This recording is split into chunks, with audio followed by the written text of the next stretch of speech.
By Rudolph Ogu Okonkwo. After 10 years as a teacher, a young Okija man decided to go and express his gratitude to the most important person who taught him in school. He traveled 47 kilometers to see his old teacher in Nobi, where the 80-year-old man had retired. When he got there that hot afternoon, he saw the man resting under a mango tree with a small local breed dog often called Bingo, keeping him company. Around him was a modest bungalow with rows and rows of hibiscus and white gardenia planted around it.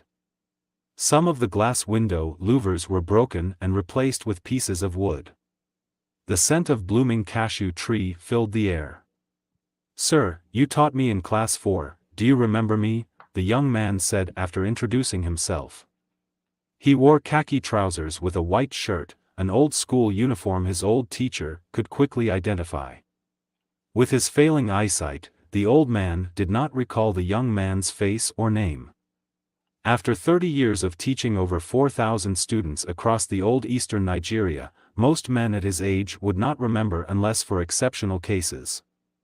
The young man was not surprised, considering it was over 20 years ago since he was in the old man's class. He, however, thought his case was exceptional. "What do you do now?" the old man asked him, shifting the wrapper around his waist to fully cover his arthritis-riddled knees. "I am a teacher," the young man answered, his eyes beamed as he said so. "That's nice," the old man said. "Teaching is a very noble profession. Even if everyone forgets about you when you are old and retired, you forever retain some of the beautiful memories of your time as a teacher. Even if your material reward were meager, you would cherish the knowledge that some of those you taught are the ones running the affairs of your country.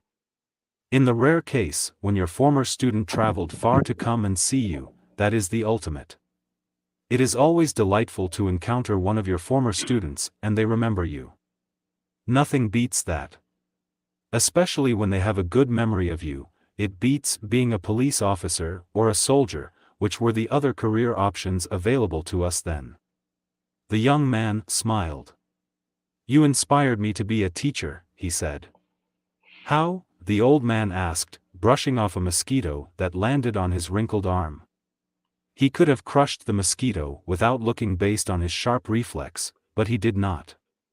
Then, the young man told him the story of the day he changed his life. "I was in class 4, the young man started. On that day, a friend of mine came to class with a beautiful watch his father bought for him in Onitsha. All of us in class admired it. Being that my father was poor and could never afford to buy me a watch like that, when I had an opportunity, I stole the watch." He paused and glanced at the old man's face. It was expressionless.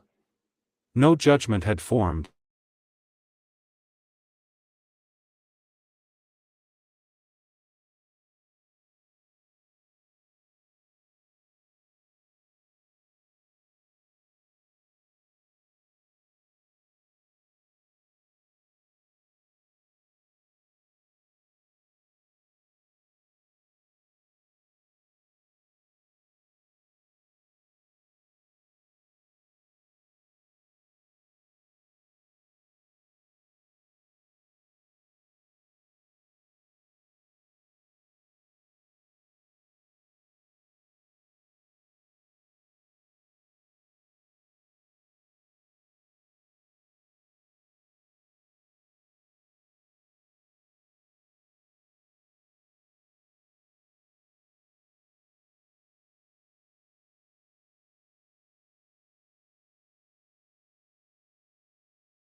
Blessed are those who know how.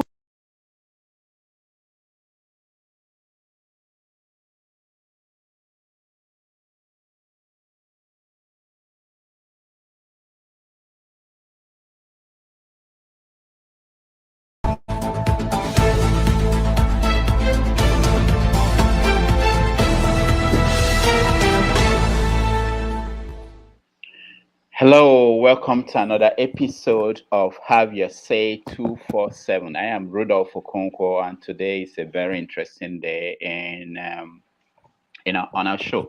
We want to talk about mental illness in Africa, but we have breaking news out of Nigeria, and we want to first have a conversation around that, and then we will get into the topic of the day. So we're going to use the first 30 minutes of the day to talk about Peter Obi resigning from PDP and what it means for the political permutations and combinations in Nigeria. Already we have some of our guests, some of our friends joining us. We want to touch on that topic before we go to anything else. And from Dallas is John Abba. John Abba, welcome to the show. Thank you, Doctor. You have to mute yourself. Okay, Ben, welcome to the show. Thank you. Yeah, Ben, where are you joining us from? From Maryland. Maryland. Okay, very good. Nice to see you. Likewise. So, Janaba, were you surprised at what happened today? About Peter B. About Peter B. Yeah, I'm a little surprised, but remember I told you guys that the chance of him getting the ticket in PDP over Atiku is very slim. So maybe he thinks that is not going to work for him. Okay. So will this work for him? These are career politicians. They have their lobbies behind the closed door talking to people. And maybe they told him to come to APC and they are career politicians, you know. Politicians do what they do to remain relevant and stay in power. All right. Okay, Ben, welcome to the show. Oh, thank you. All right. I'm not sure we've seen you before, but if we have, pardon me. So what is the take on Peter Obi moving away from PDP and joining? I'm hearing that he's joining ANPP. Is that a party? Anyway, what's your take on him moving? I'm not sure what's going on. Yeah, go ahead, Ben. Oh, for me, I mean, like politicians, they always try to find an easy way that would, how they could get on top. So it's all politics. That might be another avenue for him to succeed or something. But I'm not surprised with Nigerian politics. There's always things that you don't even expect. So it's not new to me. The way I see it, it's just something that politicians do to try to find a way so they could get on top. Okay, Ovie, I saw you at another program running your mouth. Do you still have something to say? Do you still have anything new to say? Because we don't want to hear old things you said somewhere else. We want new materials. Yes, on this platform, I told you that please not in the equation. Remember, I told you. Yeah, you said it. You said he was wasting his time. He's wasting his time. I didn't even know why he declared in the first place. No, but this, I think don't you think this is a strategic move? Moving out, because now he may get the ticket of a third party, and he may be the there's already a third party, which is the only force. In fact, that's my party anyway. NNPP is already the only force. So is he moving to that party? No, we have settled that out. We have our presidential candidate and vice presidential candidates already. We have settled that. Who are the candidates? We have Konkoso going for the presidency and Pat Utomi as the vice president. Okay. So yeah. You don't think there could be another party that will make it give him the ticket? He didn't say he's not participating. He's going to. I think Obi will end up in Labour Party. I would be shocked if he didn't go to Labour Party. Okay. And he's not going anywhere. Him going to Labour Party, he just make what I said earlier on, that this 2023 is going to be three ways. It's just going to be more possible going that three ways. between Konkozo and NPP, Amechi APC, and Atiku in PDP. So Obi move, as for me, I don't see, he shouldn't have declared. That would have even given more chance of being on one party. But at this point, I don't know. Plus, again, the rumor out there that the guy na Akagom, you know, won't spend money or you don't get money. So at this point, how is he going to do it? But don't be surprised about young people. Let's see. Let's go to young Kenny. You don't believe that. All right. Jude, thank you so much. Teaming behind him. One, they're not registered to vote. Two, you come out and say you go jail politician where go spend dollar during your administration. And you think you are welcome to the party. So you think he's finished? No, yes. I talked about before now. I know the equation. On a more serious note, I mean the way the system is set up as it is now, and the political party system that we are practicing, it's not favorable at all. Wow. Okay. Let's hear from Jude. Let's hear from Jude. Jude, do you agree that Obi is a big mistake? Well, like I said in the last time I appeared on this program, it is a foolhardy for anyone to think that Nigeria might still be called Nigeria in 2023. And if that is the case, if that becomes the case, then there won't be any election in 2023. Okay, and anybody that is still hoping that election 2023 is going to solve Nigerian problem, I think that person should submit himself or herself to a mental health examination.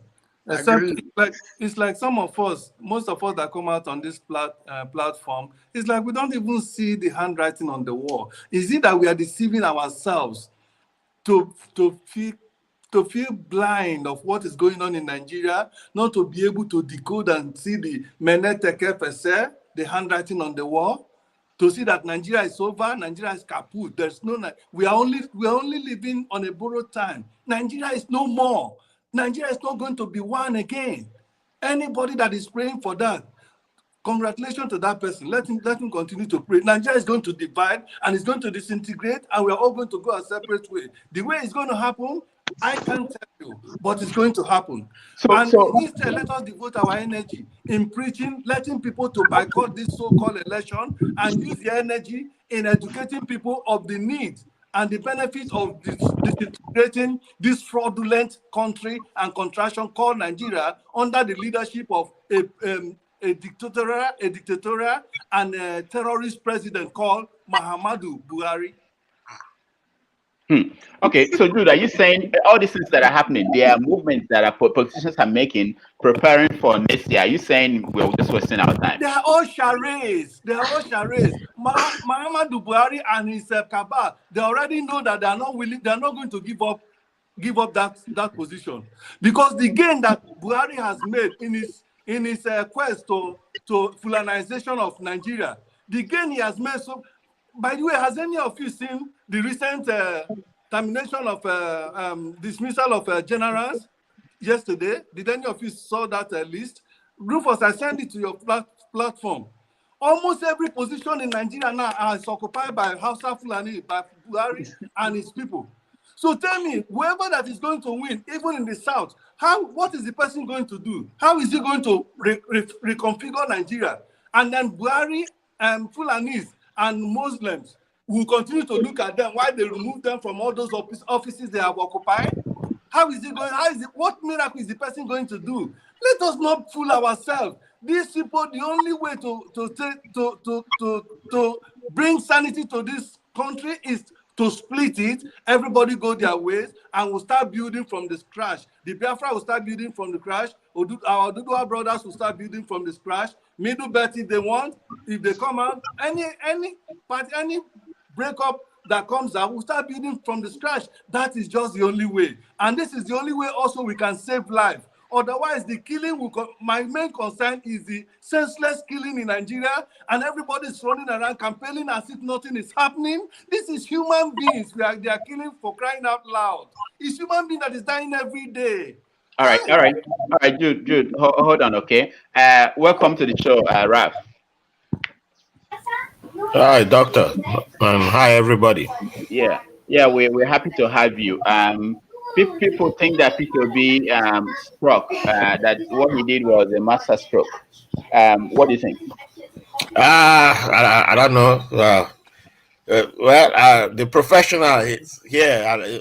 I'll let Ovier handle that situation because Ovier, he seemed to be the one who had predicted it. So, No, Peter, but what happened? He didn't say he's not contesting anymore. He didn't say he's giving up. He's saying well, that. it's difficult. Well, we know how Nigeria works. I don't have hope for anybody who's not in PDP or APC to win the election, to be honest. Wow.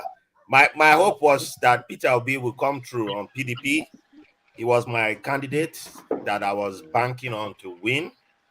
Well, we shall see if some. You try for no put money for a pocket. As you know, one spend on this. I mean, remember I was hoping the money would come to me, but that's another story for another day. 1 million youths came out over the weekend. Was it not last week? I think that we should look to that meeting that they had with. Remember, there was a meeting with Obasanjo to have one Southern candidate come out. That is something that people are overlooking.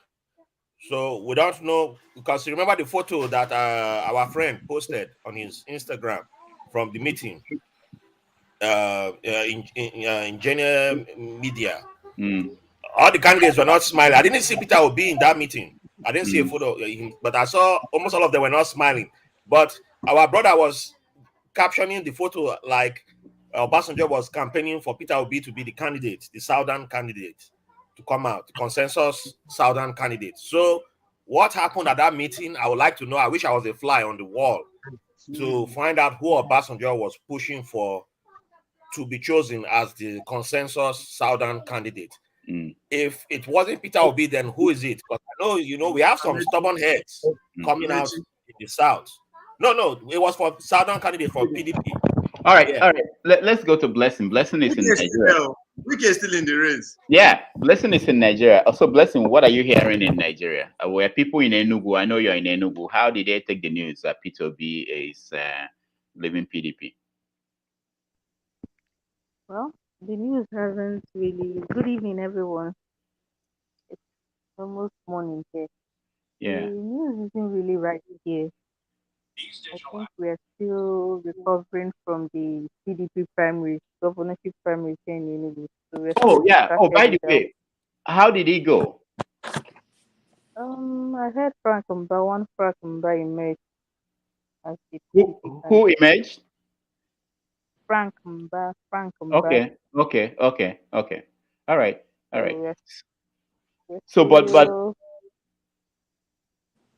but you don't think that? What do you think about Peter B's move? I can't say I'm surprised, really. I wish I could say I'm surprised. As he was the ideal candidate, but deep down, I knew he wasn't going to get it. He probably felt he should try somewhere else, which, from all indication, is a bad move. It seems in Nigeria, if you don't belong to A or B, you can't have any chance at a political office. My thing is out. My thing. Essentially, I think he just My thing is connected. Oh, is the camera on? All right. Okay. All right. Thank you so much. Paul, welcome to the show. Paul, can you hear me? Okay, Paul seems confused. Like people. Paul, unmute yourself, Paul. Paul never recover.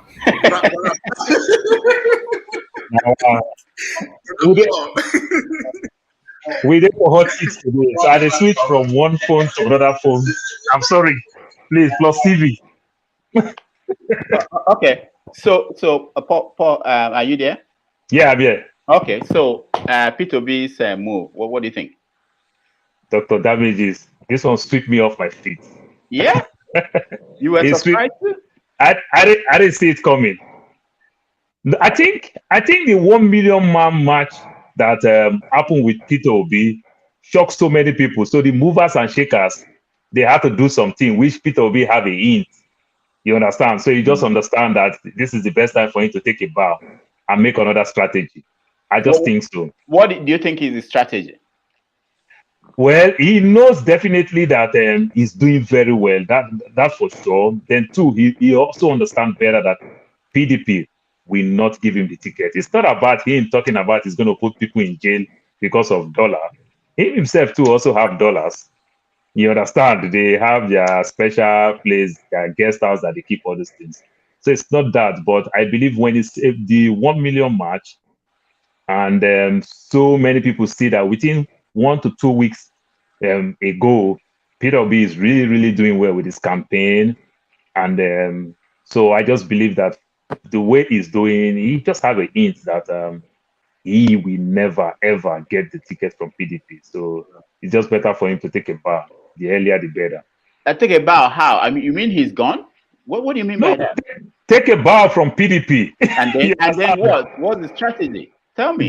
The strategy right now is to go to Labour Party, like Sarah Reporter said, but I believe maybe by tomorrow or next to start getting more information about it. But he knows definitely well that PDP will not give him the ticket. That I can tell you. He already knows that. For him to leave PDP, because like I argued the other day, the way Nigeria sees this election, it's all about PDP and APC, and it's so painful the way we see the election, the way it's going. So for him to leave PDP, I think the primaries, they've already done the primaries for Peter Obi, and he lost. So he's trying another party. All right. All right. Let me come back to you, Janaba. What does this now mean for people who are left in PDP? Whoever left in PDP will follow their godfather Atiku. End of the day, there's nobody that is going to take the ticket from Atiku. I already told you that long ago. And to my other brother that is talking about the womb in Nigeria, this is not the first time Nigeria has gone through this. I understand his frustration and all of that, the agitation from Dudua and the other ones, but then when everything is said and done, that's why we have Nigerian police force. Nigerian police force is control from control from Abuja. So the Abuja will send down there, just like they do to Korocha. Anybody that say they will dig the hole to him and kick him up. So let us not go there. Let us pray that we all understand that the situation with Nigeria. Jesus Christ come for a long time, and we have other religions that have been on the ground for a long time. It will not solve it. All of what we are doing now, we are sharing the information. How do we go from here? Who have a better knowledge? That is the only way we're going to fix our problem. And we cannot be relying on foreign people or all those agitation. We fix it. But in terms of Nigeria, there won't be a 2023 election. That's not gonna work. There will be. Okay. And, all right. People will emerge. All right. Ovie, is this a sign for other candidates in, let's say, APC to make their move now? Or because I thought that the strategy was, if you stay till 29th, till the weekend, you may not have the chance to now go to any other party and come out from any other party. So he decided to leave now so that he will be able to come out from any other party. What does that say to people like the vice president, people like Tinubu, who may be thinking that APC may not give them the ticket? Do you think that we may get a breaking news in another few days? No, because that of APC, there are only two serious candidates as far as I'm concerned, Amechi and Tinubu. And Tinubu, based on his antecedents and who he is, as I said before, they will give him a juicy offer. It's not going anywhere. They will give him a very juicy offer that he will agree to the consensus, which is going to be Amechi.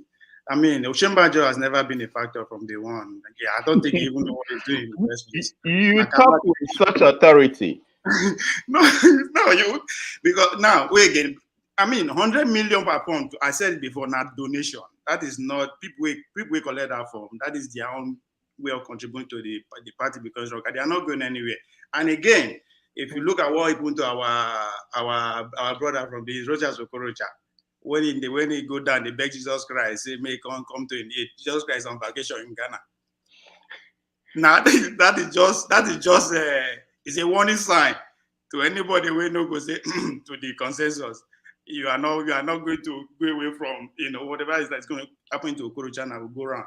So there will be peace in that party. I don't think Tinubu they will let him go, but he's not getting the ticket.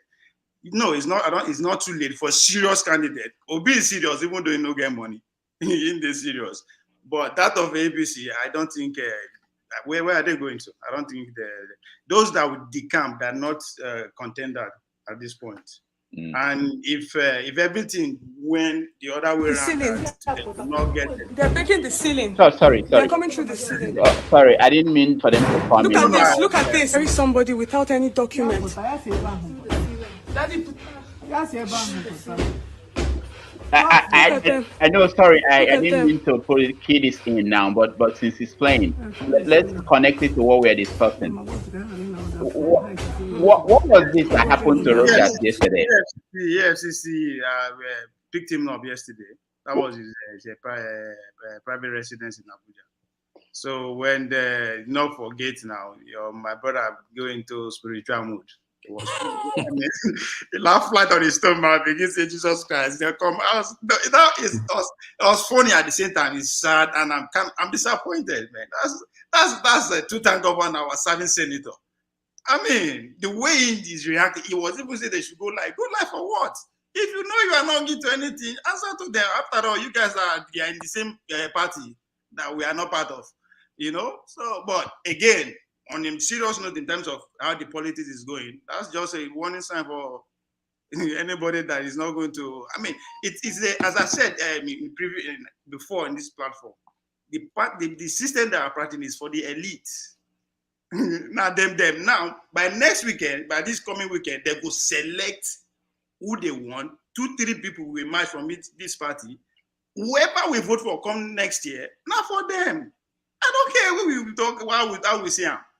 So it's just shenanigans, but it's a game. It's just a game. Peter Obi he understands, he knows it's part and parcel of them from the one two-time governor, and I'd expect him for the fact that it's not up from since how many years now it's been out of power, and it still remains relevant in the media space, in the mainstream politics. So I give him credit for that, but for the Nigeria, the level where we're there now, we never mature reach that level. The general masses is not. We are not that conscious enough to say, yeah, this man is speaking our language. We'll put everything that we have, money, whatever, and go after him. We are not there yet. So all right, and doctor, sorry, 1 second. And Nigeria, with the way we play politics, Obi might also shock us again, in the sense that PDP might take the power to the north, and you'll be so shocked that they call Obi back to become VP, and he will take that position as a VP.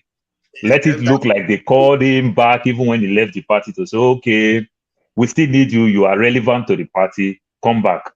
Nigeria can shock you with anything. Anything is possible. The question we should be asking, Obi, does he really have structure on ground? He no gets. Obi don't have structure, but Obi have the ordinary Nigerians that is willing to vote. How many to read, just to vote. Yeah, that's what I just think. All right. Hold on, Jude. Looking at what happened to Okorocha, he lives in this fortified building. He thought that nobody could reach him. Since Senator, my doors are bulletproof. They are armored, whatever. But see what happened to him. Do you think that a government that is powerful enough to do this to a sitting senator is not powerful enough to push for this election to happen? Well, what happened to Okorocha, I mean, it further portrays the, even if what happened to him yesterday, I'm not going to say it was wrong.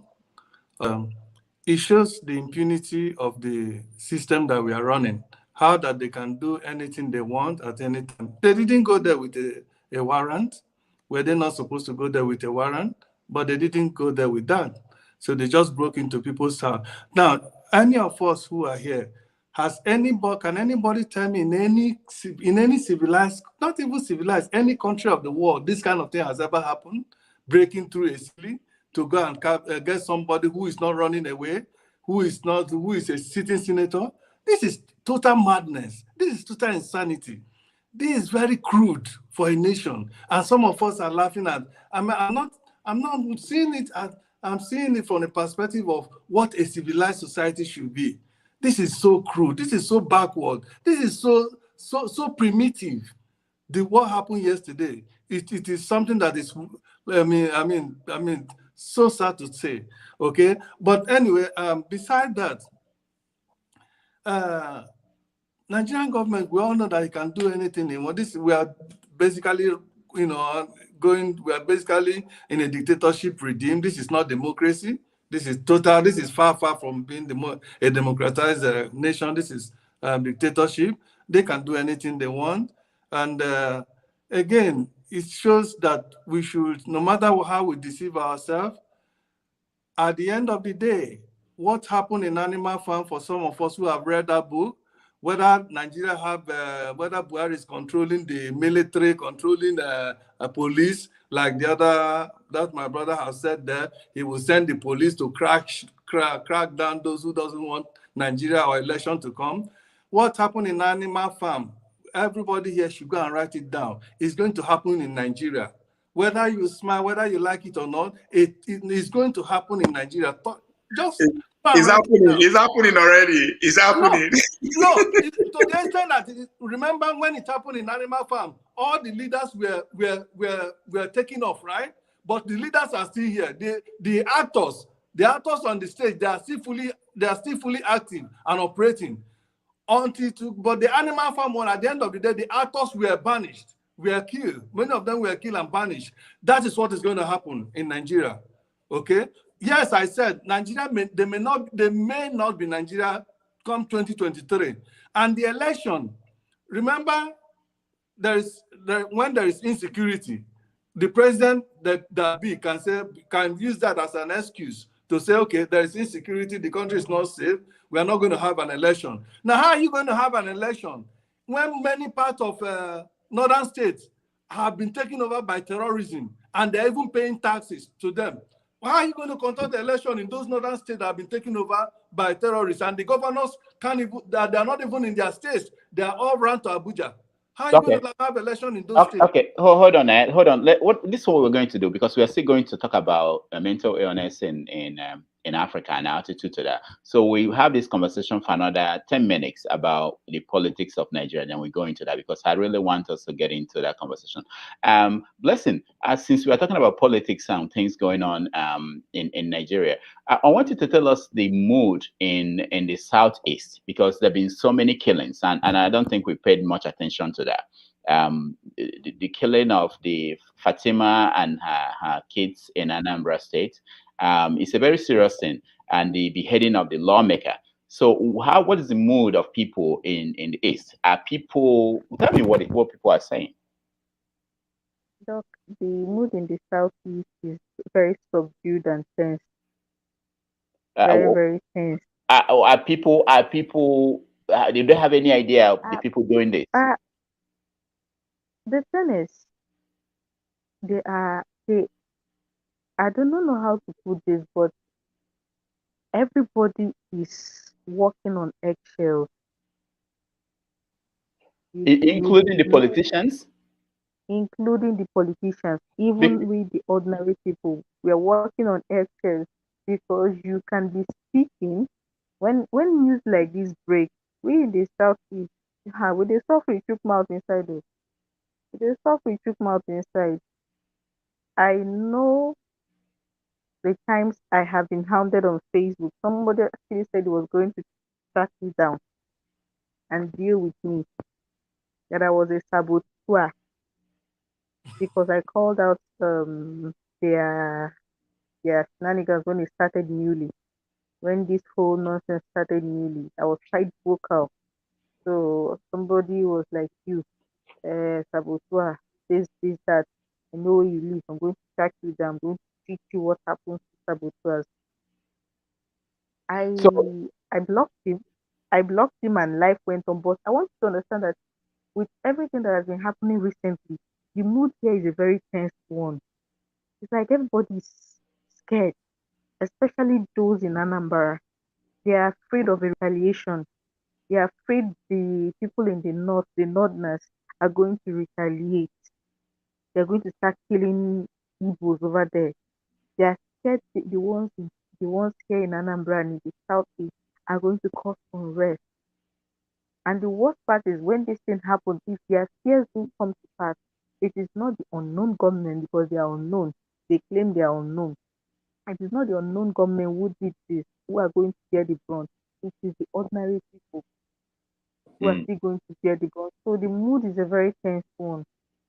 All right, let's use a few minutes to talk about that situation. Ben, welcome back. You can unmute yourself if you're muted. What is your take on the killings in the southeast?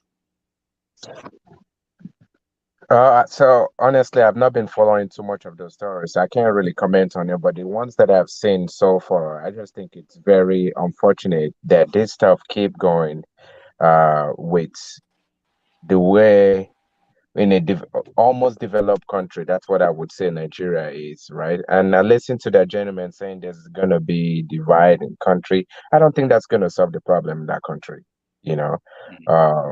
My personal opinion, Raphael is somebody that introduced me to you guys, but to me, and like me and him have a lot of different conversations about all this, right? To me, the killing is just going to continue to go on until somebody put a stop to it, right? And I don't think there's anybody that has the backbone to really say anything about it. Even Buhari and all those guys that say, all those politicians, because there's so many atrocities that's already happened with the Boko Haram stuff, right? Till today, they're still existing. They should have been gone a long time ago. So I don't think anything is gonna happen. It's just somebody got to really get a stand. So to me, like I said from the beginning, I don't really have to. I've not been following much of the stories, so that's where I stand with it. Oh, all right, thank you so much, Ralph. Okay, go ahead. We want to say something, Blessing. I wanted to say something. People have likened what is going on in the southeast to what happened in the north, how it started. I want to correct that impression. It is not. We can't hear you very well. It's not the same thing as what happened in the north. I've heard people compare what is going on in the southeast to how the problem of the northeast started, and I want to say it is not the same thing. Why? Why is it not the same? I have lived in the southeast continuously for the past 6 years, and I can say very well that I have met many people, regular people, who subscribe to this whole IPOB idea. Yes, regular people. They like the idea, they support them. I even met somebody that is a member, a card carrying member, and pays dues. These are regular people. They subscribed to this idea from the beginning. They liked it, they supported it, they went with the movement. I think so. Are you wait, hold on? Let me stop your Blessing. Are you saying that the Boko Haram, when it started, that people in the northeast that they did not support Boko Haram? They did, but I'm still trying to draw a line here. Okay. Everything went BSEC last year. I think that is where everything really went south. Everything went bad last year. After this man was arrested, it's like I remember the first day he went to court, I was in Onitsha. Yes, I was in Onitsha. I went for an eye check. I was in Onitsha the first day he went to court. We were already at Mpo Junction when we heard rumors that there was a sit at home. Nobody took it serious. We're like, what do you mean sit at home? Who is sitting at home? Why are you sitting at home? I went to the hospital. Before I came back, if you know Onitsha well, if you know Mpo Junction well, you would know how busy that place is. It was deserted. Completely deserted. We didn't take it serious. Then they made one announcement. They said they've cancelled it. But the fear had already been instilled in people. Fear to go out on that Monday. They made a few examples of people who came out on Mondays. So every other person was scared to come out. The few brave ones that dared them in January this year made their Waterloo. So what I'm trying to say is it is not really a religious something. I can say the Northeast was more religious. Yeah, this one is an ideology that was toyed with for far too long and taken too far. It was taken too far. And when they started this thing, when they started this whole unknown government thing, what part of the reason why people are I personally, part of the reason I would never defend the IPOB was when this whole killing by unknown gunmen started. I remember people were calling them out. They said they were not responsible. Good meaning Igbos told them, if you know you're not responsible, fish these people out. Clear your name. Remove yourself from this thing. Stop taking responsibility for what you say you did not do. Stop celebrating it. They went about celebrating it. A news will come about a killing and they'll be hailing them unknown government. They're doing the Lord's work. They're taking out bad people. They're killing bad people. They kept being cautioned. They threw caution to the wind. They said they were not the ones doing the killing. They keep saying that till today they are saying they are not the ones doing the killing. But you supported the killings from the day one. Now all sorts of criminal elements who don't even know who is who. What happened in Anambra? There's several theories to it. A lot of people are saying different things. I don't even know what to think anymore. They are saying it's unknown government. They are saying it's a Hausa Igbo thing. I don't know. Okay, hold on, Blessing. So yeah, I think Jude has something to say. Jude, go ahead. Yes, let me say something quickly. You see, the situation is this: if you go out and you're being bullied or being haunted by somebody bigger than you, and every time you continue to haunt you, and then suddenly you see somebody from nowhere that you don't even have any dealing with coming now to attack that same person who has been hunting you down. There is that human inclination to begin to be happy that at least you see somebody that is fighting for you, even if you haven't sent that person.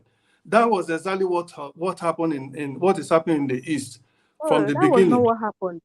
That was not how it happened. Okay, the truth of the matter is this. Let me tell you guys. You see, that's why at times I feel bad about some of us who feel we are educated, and yet we can't even understand simple propaganda. Now, what is happening in the East is purely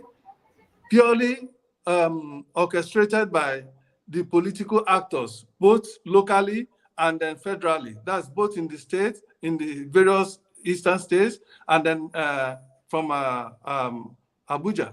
Okay, these are orchestrated plans to rubbish the image of IPOB.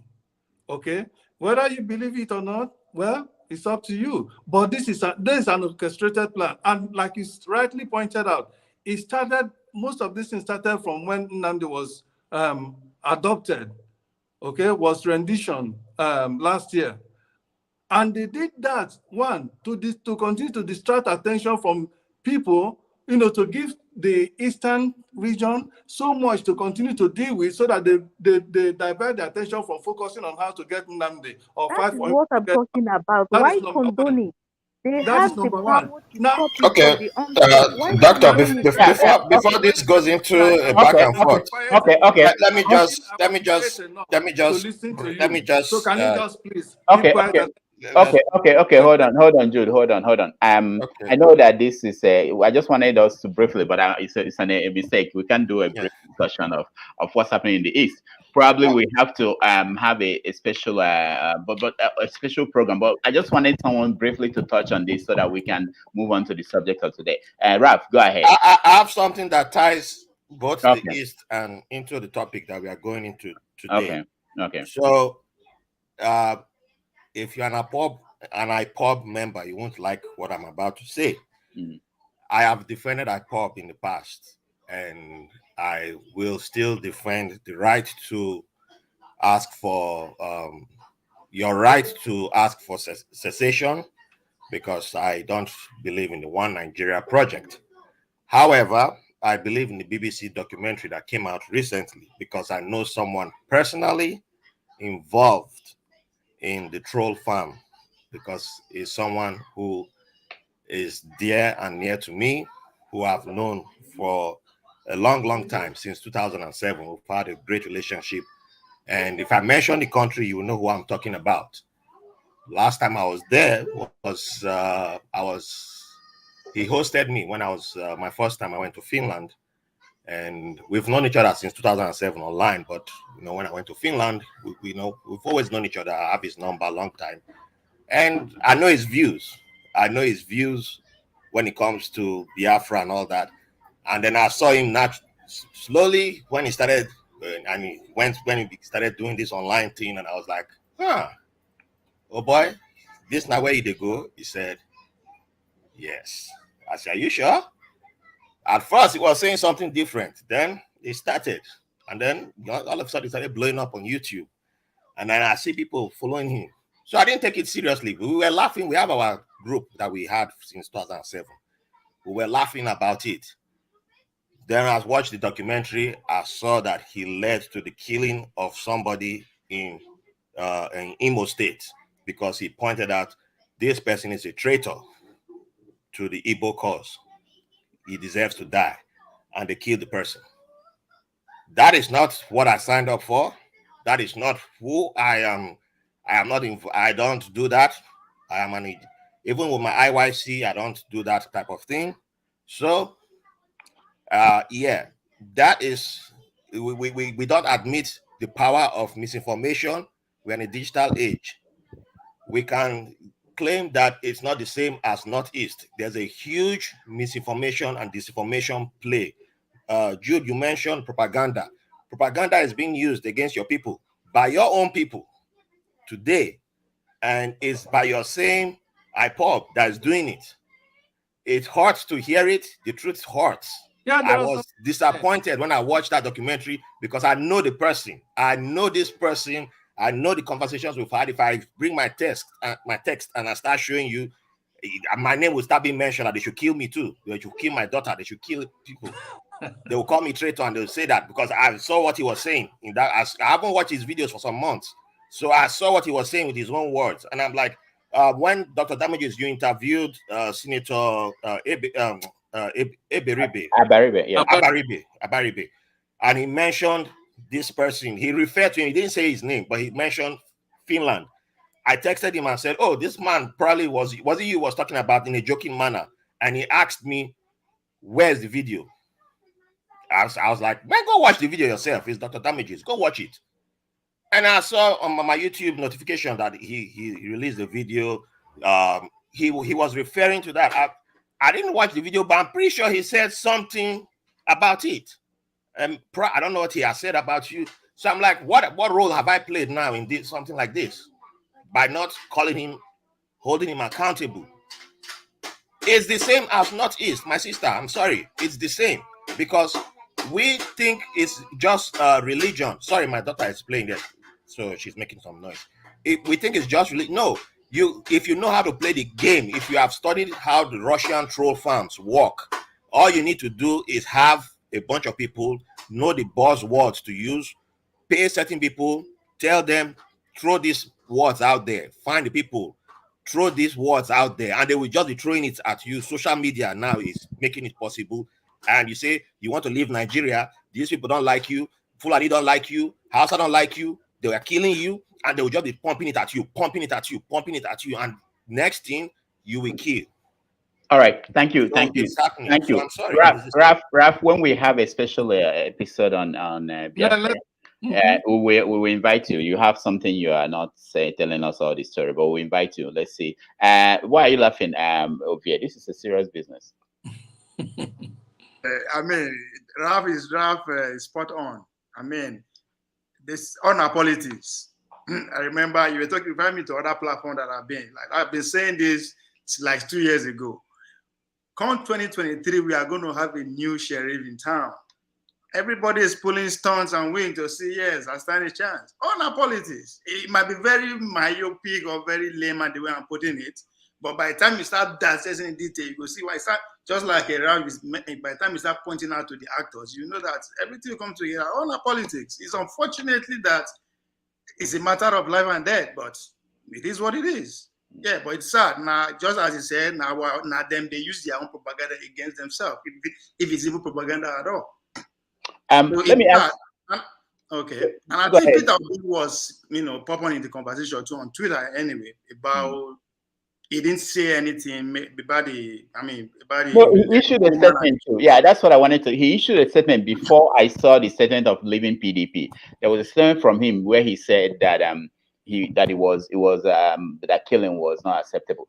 Jude, what do you think about the Southeast? You know, if you look at the statistics about people who registered to vote, the numbers are very low compared to other regions of the country, and right there, the Southeast is already in a disadvantaged position. And no matter how many times you've said that the constitution doesn't work, there should be no election. Most of the people who are pushing for an election are pushing. Things are happening. In Enugu, they had a primaries for the PDP, and they are preparing for these elections. So where does that leave the Southeast? Well, as a matter of fact, I don't know. It's just few people that still believe in the election. Majority of the Igbos or the Southeast don't believe in the election, and also they have lost faith in the country called Nigeria. Personally, I have lost faith that nothing good will come out of that country.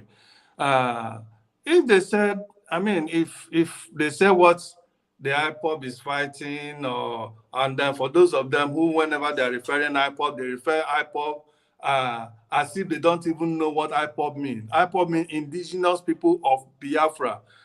Whether you like it or not, whether you agree you are a member of IPOB or not, for the fact that you are an Igbo man, you are living within that Biafra thing, you are automatically an IPOB. And when the killing that Buhari is killing, is it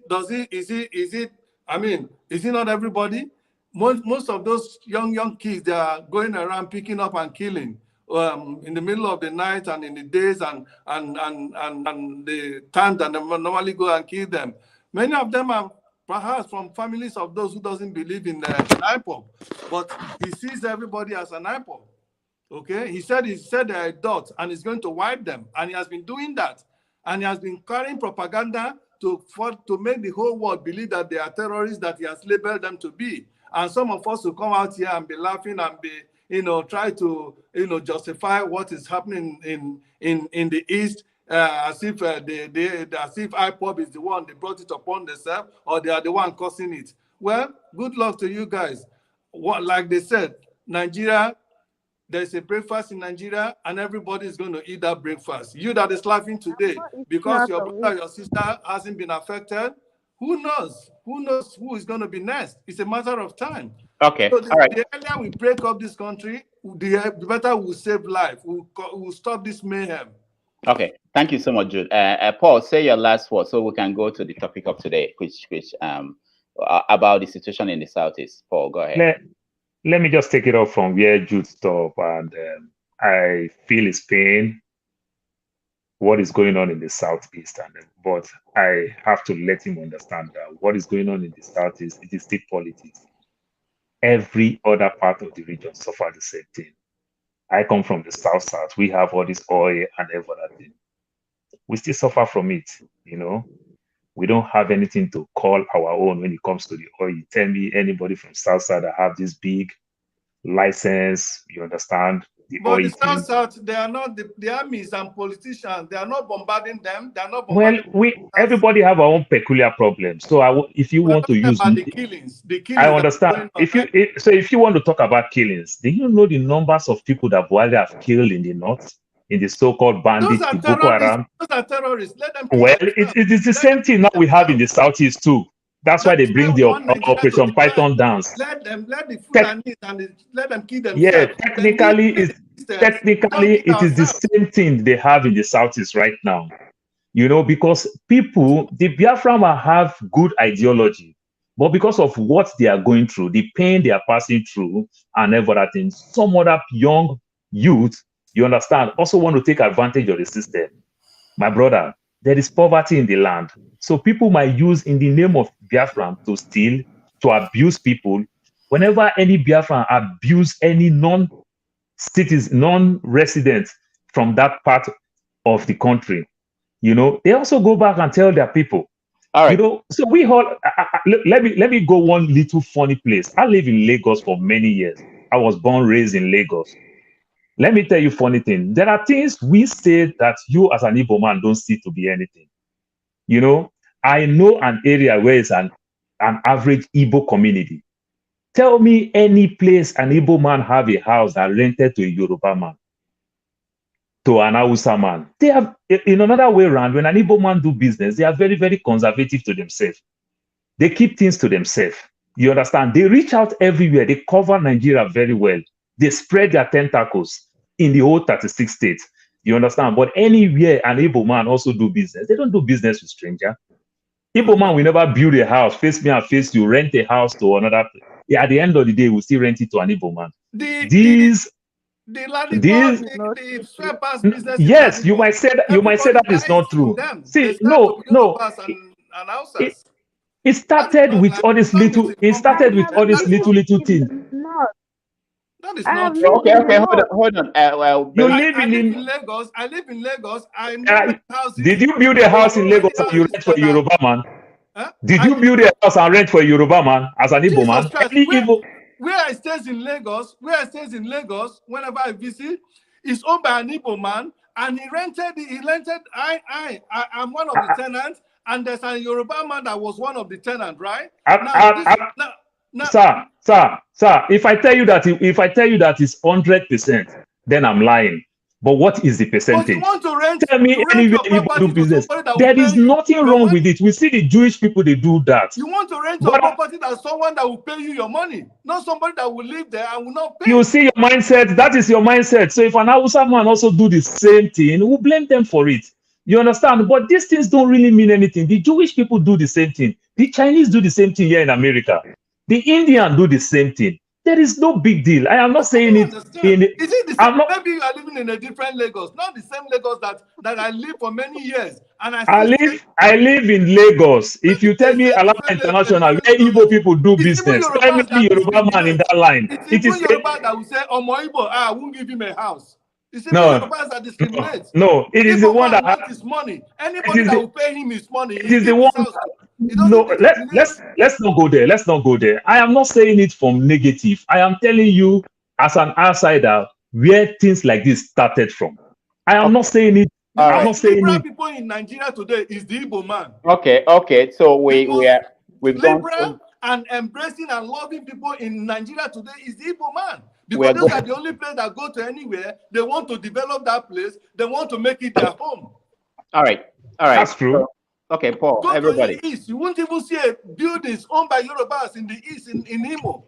Rented. You won't see it. Ask anybody.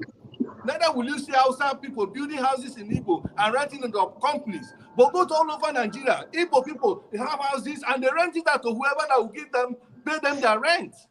No. All right. Let us not come here and be deceiving people with our lives. No, that's it's all right. Let's move.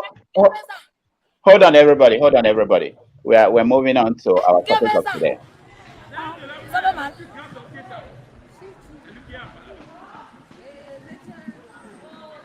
Many of these people have mental illnesses. Their desperate families have left them here because they have nowhere else to turn. Daily prayers are their only treatment.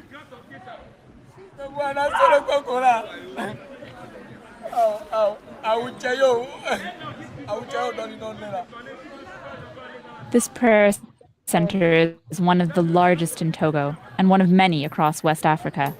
This evangelical pastor says he's doing God's work here. Si quelqu'un est malade, comme un trouble mental, on n'a qu'à venir chez nous et on va prier pour eux. Par la grâce de Dieu, il va trouver la guérison. Un homme ou une femme enchaînée, bloquée dans le bois. Je dis toujours, c'est pas leur faute. He took us behind the prayer hall where people with mental illnesses are kept. There are 153 men and women here.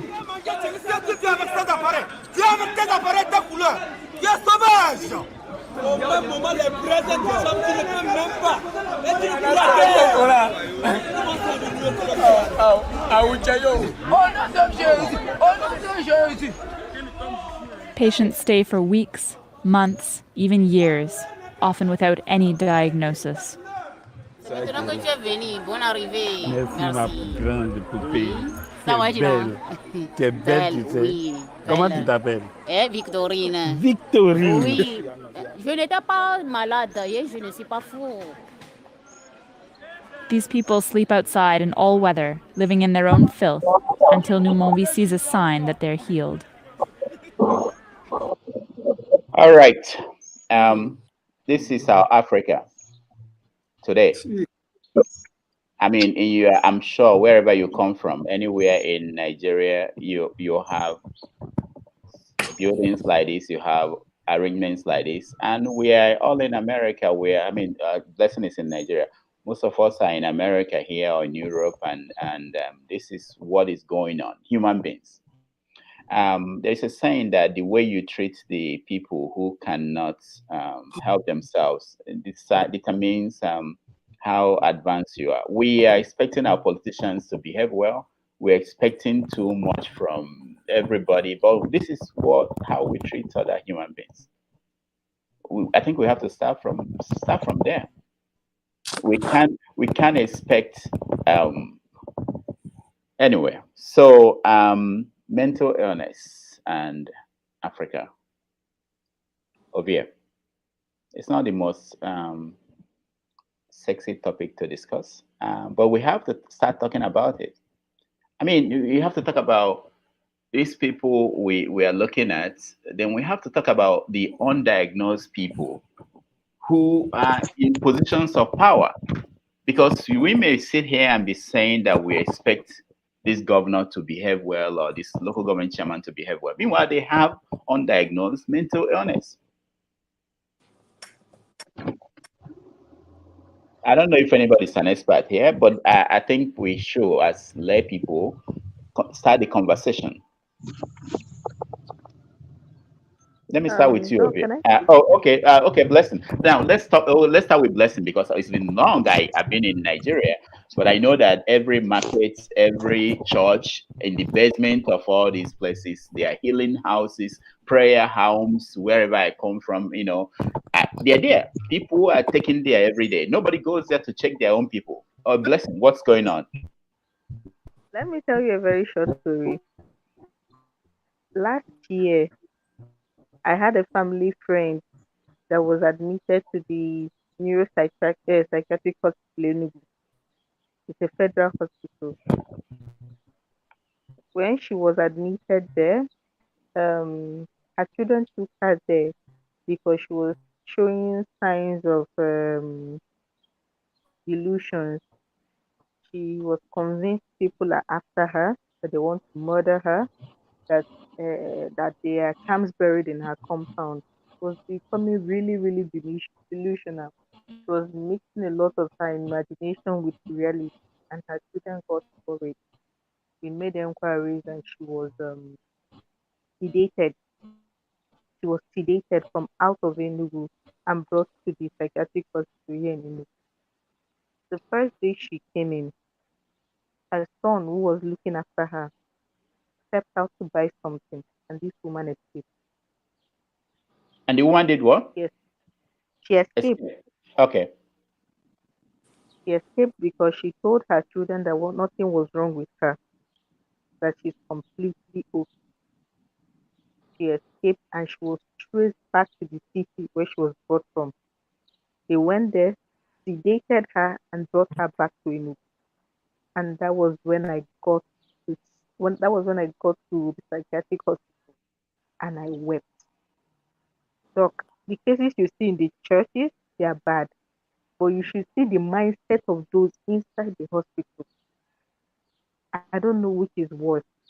I met several patients. I interacted with them. It is terrible. From teenagers to young children to older people. Some of them believe their problem is spiritual. A young boy that I met there, he was a patient. He's a really good fellow. He was always playing, getting into trouble. The orderlies will flog him. They flog them sometimes when they become a handful. So I got to interact with him when he became a handful one of the times I went to. So the orderly flogged him. And he was crying.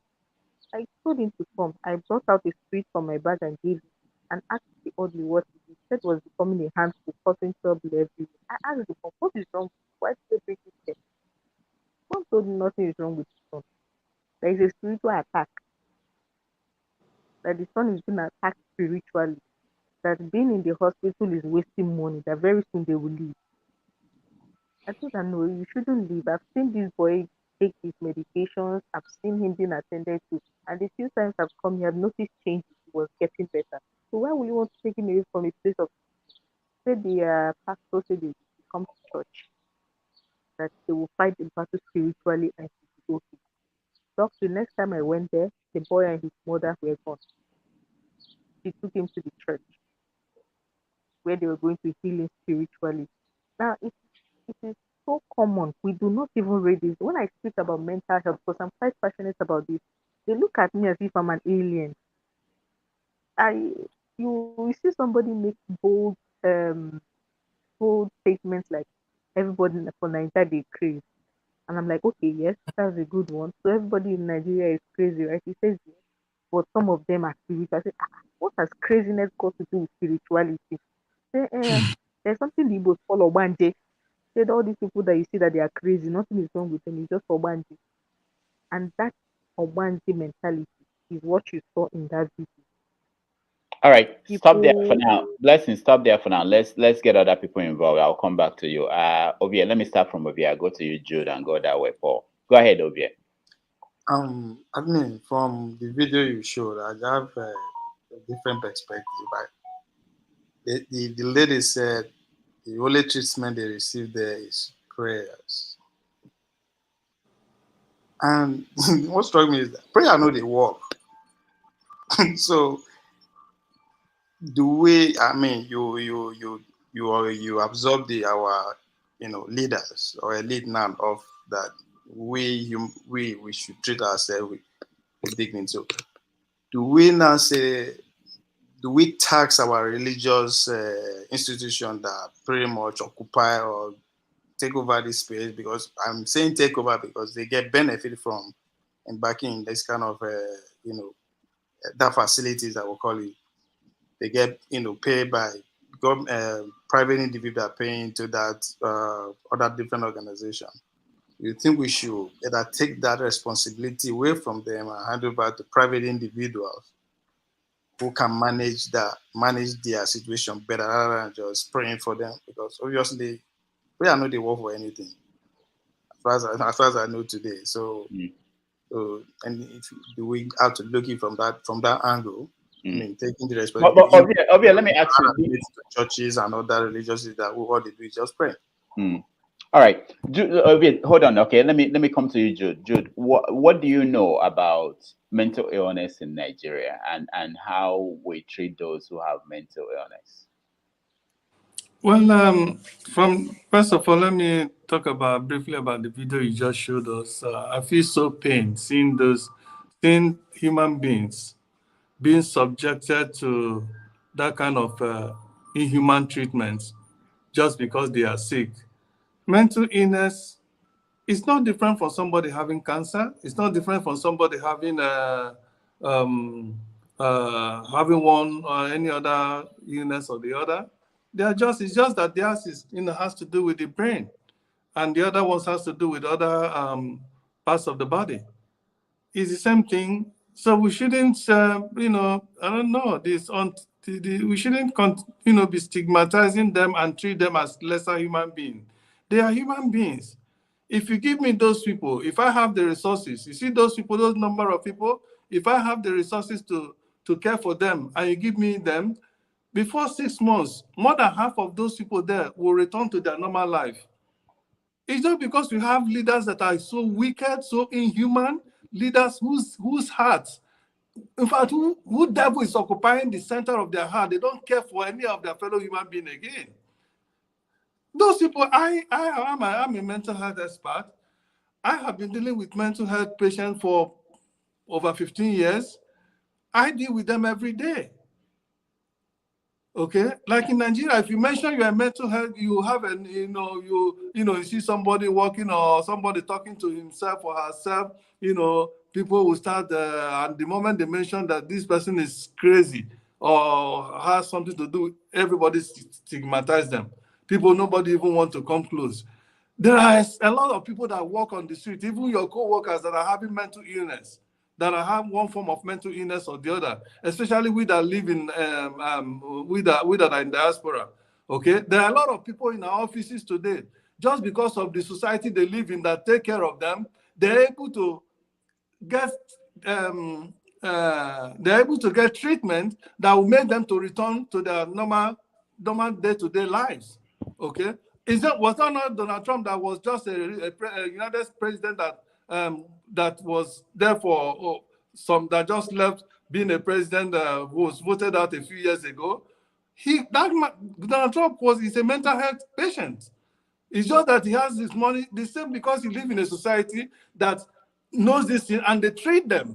That is why many of them are functioning. Many of the so-called money bags in America, some of them have one form of mental illness or the other, either schizophrenia, depression, psychosis, name them, okay? But because the society takes care of them, they have provision, they don't see them and send them on the wood and tie them on a tree. No, they take them to the hospitals where they are diagnosed and they are given the right treatment and they return back to their normal functioning. As long as they are taking their medication, they are okay. So for us Nigerians, until we begin to recognize that these things are treatable, most of the time prayer works. But it depends on to whom you pray to and how you make your prayer. But prayer is not enough to treat mental health patients. They need medication, they need the right diagnosis and then the treatment. When this is done, they'll be able to return back to their normal daily functioning. Depression can be treated. Depression is one of the easiest mental health to treat. Is it schizophrenia? Is it paranoid schizophrenia? Is it what our sister mentioned there? That's somebody is simply going through paranoid schizophrenia, okay? Which the medication for those kind of situations are just everywhere. It's just getting the right medication and the right combination and then give to them with some other with some other therapy, and they're okay. All right, Jude, we're going to come back to you. Let me go to Paul. Paul, do you know? Because when I saw those videos, I could remember watching on the street in my hometown, people with mental illness lining up behind a man who is playing music for them, and people. What is your experience? Growing up in Nigeria? Yeah, Dr. Damage, just like you said, I see that a lot when they bring people like that. I hate to say this, from the Southeast, they use them to sing, to make money. It can be very, very painful. I didn't really know much about it then, other than you just sympathize for them and give them change. But growing up, you know, when you think what these people are going through, just like Jude said, it's like you having sickness. You understand? But they have sickness in their brain. I did surgery with my leg. I don't need my wife to assist me to go use the restroom. I have to manage myself, crawl to go do that myself because I can think, I can function. I have to manage myself. But if it were to be my head, then I can't function. Then somebody has to do it for me. That's how it is. Treat these people well, but the system is so bastardized. And the painful part of it, to make it worse, this religion that we borrowed, that we don't even know how to use, just make it worse. So now people are having mental issues. Then they relate it again. By the time you go meet some clergymen, some will now even say, this is the person that will make you lose your job. Why? My father, your father loses his job when they have a child with mental issues.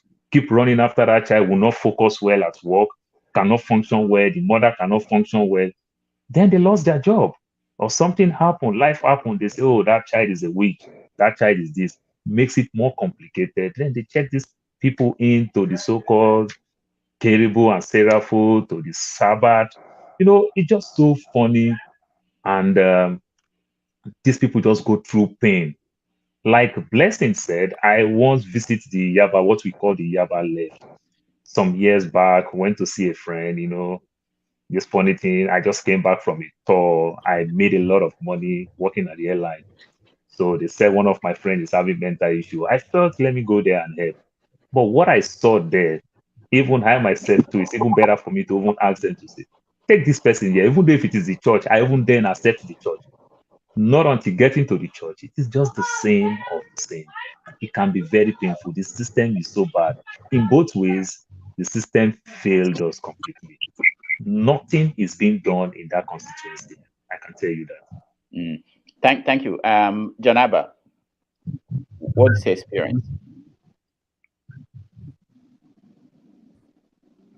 Are you there?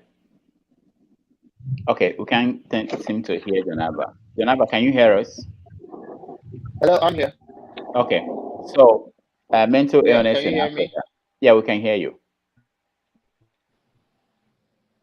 Okay, let's leave Janaba. He's having problems. Raf, what's your experience like? We hear people of we wake up some morning that a woman is on the roof somewhere in Sapele or in Benin or Edo State, and the woman is a witch, and then you find people mistreating the person. What is your take on what should be done? Well, a country that loses over, excuse me, a country that loses over 6,000 doctors a year might have to start there first. You might have to stop losing over 6,000 doctors, because you need doctors in that, because that includes doctors who are in the mental health space. And we are saying doctors, that include, we are not even counting other health professionals. That's just only medical doctors. So we don't even know how many medical professionals in total that we are losing from that country alone. One thing I know for sure is that wickedness is our bread and butter, brought to you by religion, cooked up by our upbringing. One of my guests, who's now a musician based in Sweden, we both grew up in Benin City together, but never talked to each other. But we were in the same room as teenagers. He went to Benedict secondary school. I went to Word of Faith. And he said something when he was on my podcast. He said, every Nigerian is dealing with one form of trauma, but based on your understanding, you choose to accept it or not. Because what do we know about the word trauma? We don't. You say, blood of Jesus, God forbid, that's not my portion. So you avoid it, you deny it. And we don't know, how do we even deal with grief? Do we allow people to grieve? If you have faced death before, if you've dealt with death, all those things all contribute to mental illness in one way or the other. If a woman gives birth, she can fall into a major depression, right? Am I wrong, Jude? Yeah, it's called postpartum depression. Postpartum depression. And now we know that even the men, the father of the child, can also fall into it too, based on studies. Yeah, there are so many but factors. How many people know about that? We say, hey, this one, respect mother-in-law, or no respect. What language have we been using to talk about all these things over the years? We just, what kind of attack? It's always attack. Why? Why is it always attack? All these things, when I was talking to my sister-in-law from China, and she was telling me how in her culture, she's from southern part of China, and how they treat a woman when she gives birth. It sounded like Igbo people when a woman gives birth. That's why I always say, learn about other people in the world, because you are not alone. When Nigerians, acting like only Nigerians exist. But some of these habits were created to deal with mental health. Back in the days, people had already been considering your mental health. But for some reason, we found religion, and then it just seemed like you're not supposed to deal with that space anymore. So some of these things need to be, we need to go back to some of the language we use, some of the way we talk about things, some of the way we address things. People who've dealt with rape, some people who've dealt with all manner of abuses. How do they deal with grief? If you've dealt with bullying from secondary school, what did you turn out to be? Some people now turned out to be the Oga today, now they are now bullying people because as a child, all they grew up with was I was bullied. Then now that they've had power, they've gotten power, I must bully somebody. It's a trauma. So all these things we'll think is a joke, but somebody is dealing with trauma. And now you'll be wondering why this person is so wicked. It's trauma. But we don't like to look at it from that point of view. One last thing I will say is the American Psychological Association apologized. The article is out there, just Google it, on November 3rd, 2021. For it's been around since the 1800s, and they apologized for its treatment, for its responsibility for and owns the actions and inactions of the APA itself, for how its leaders. I think I scrolled past it, but it apologized for how it treated Black people, especially, but mostly people of color, for the systematic racism in the field of psychology throughout history, and the work that it has done in the preparation for writing and inform. Oh no, I'm messing up the apology. But the whole summary is that it apologized for the way it perpetrated racism in the application of treatments of in the field of psychology. Why am I bringing this up? A lot of the implementation of treatment of psychology in places like Nigeria is adopted from a point of racism, from these same people who have improved or updated the system from the way it was back in the days. Have we updated ours? Because if we have updated ours, it means you won't. If a gay person comes for treatment, you will, hey, this one not be psych. You will say no. We still treat that one as you have a mental issue. That's not a mental issue. If you are gay, it's not a mental issue. But we'll say that's a mental illness. So what are you considering as mental illness? Why will you send somebody to church? My uncle was chained up in a church like those people in the videos. And back then I was religious, so I was, yes, you must go there.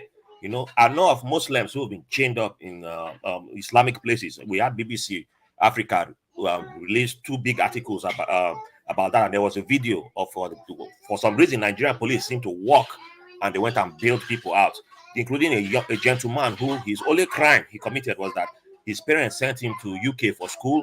He went and married Oyibo, and when he came back, the parents were like, this one has mental illness, so they went and locked him up in one Islamic place for 3 years. 3 years. That's the only crime he committed. Is that mental illness? So what are we considering mental? The people who should be getting treatment, you won't treat them. You say this one didn't obey me, mental illness.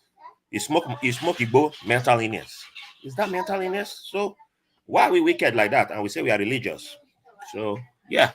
Thank you, Ralph. Let's get two new people that joined us. Forefathers, I forgot your real name. You were here last week on a different show. How are you? Welcome to the show. Yeah, thanks for having me. Yeah, I was here. Yeah, you can call me Oliver. Oliver, okay. Yeah, I feel like in the case of mental health issues in Nigeria, it's bound to be there because you have a system that is stressed. And when a system is stressed, like a computer, if a computer is stressed, what you tend to have is the system will not function very well. And that is not surprising because it's something that is well known in psychology. But okay, I can say what the lady said, that people look at her as if she was, from somewhere else when she mentions mental health issues, because I think what they were wondering was, is that your priority?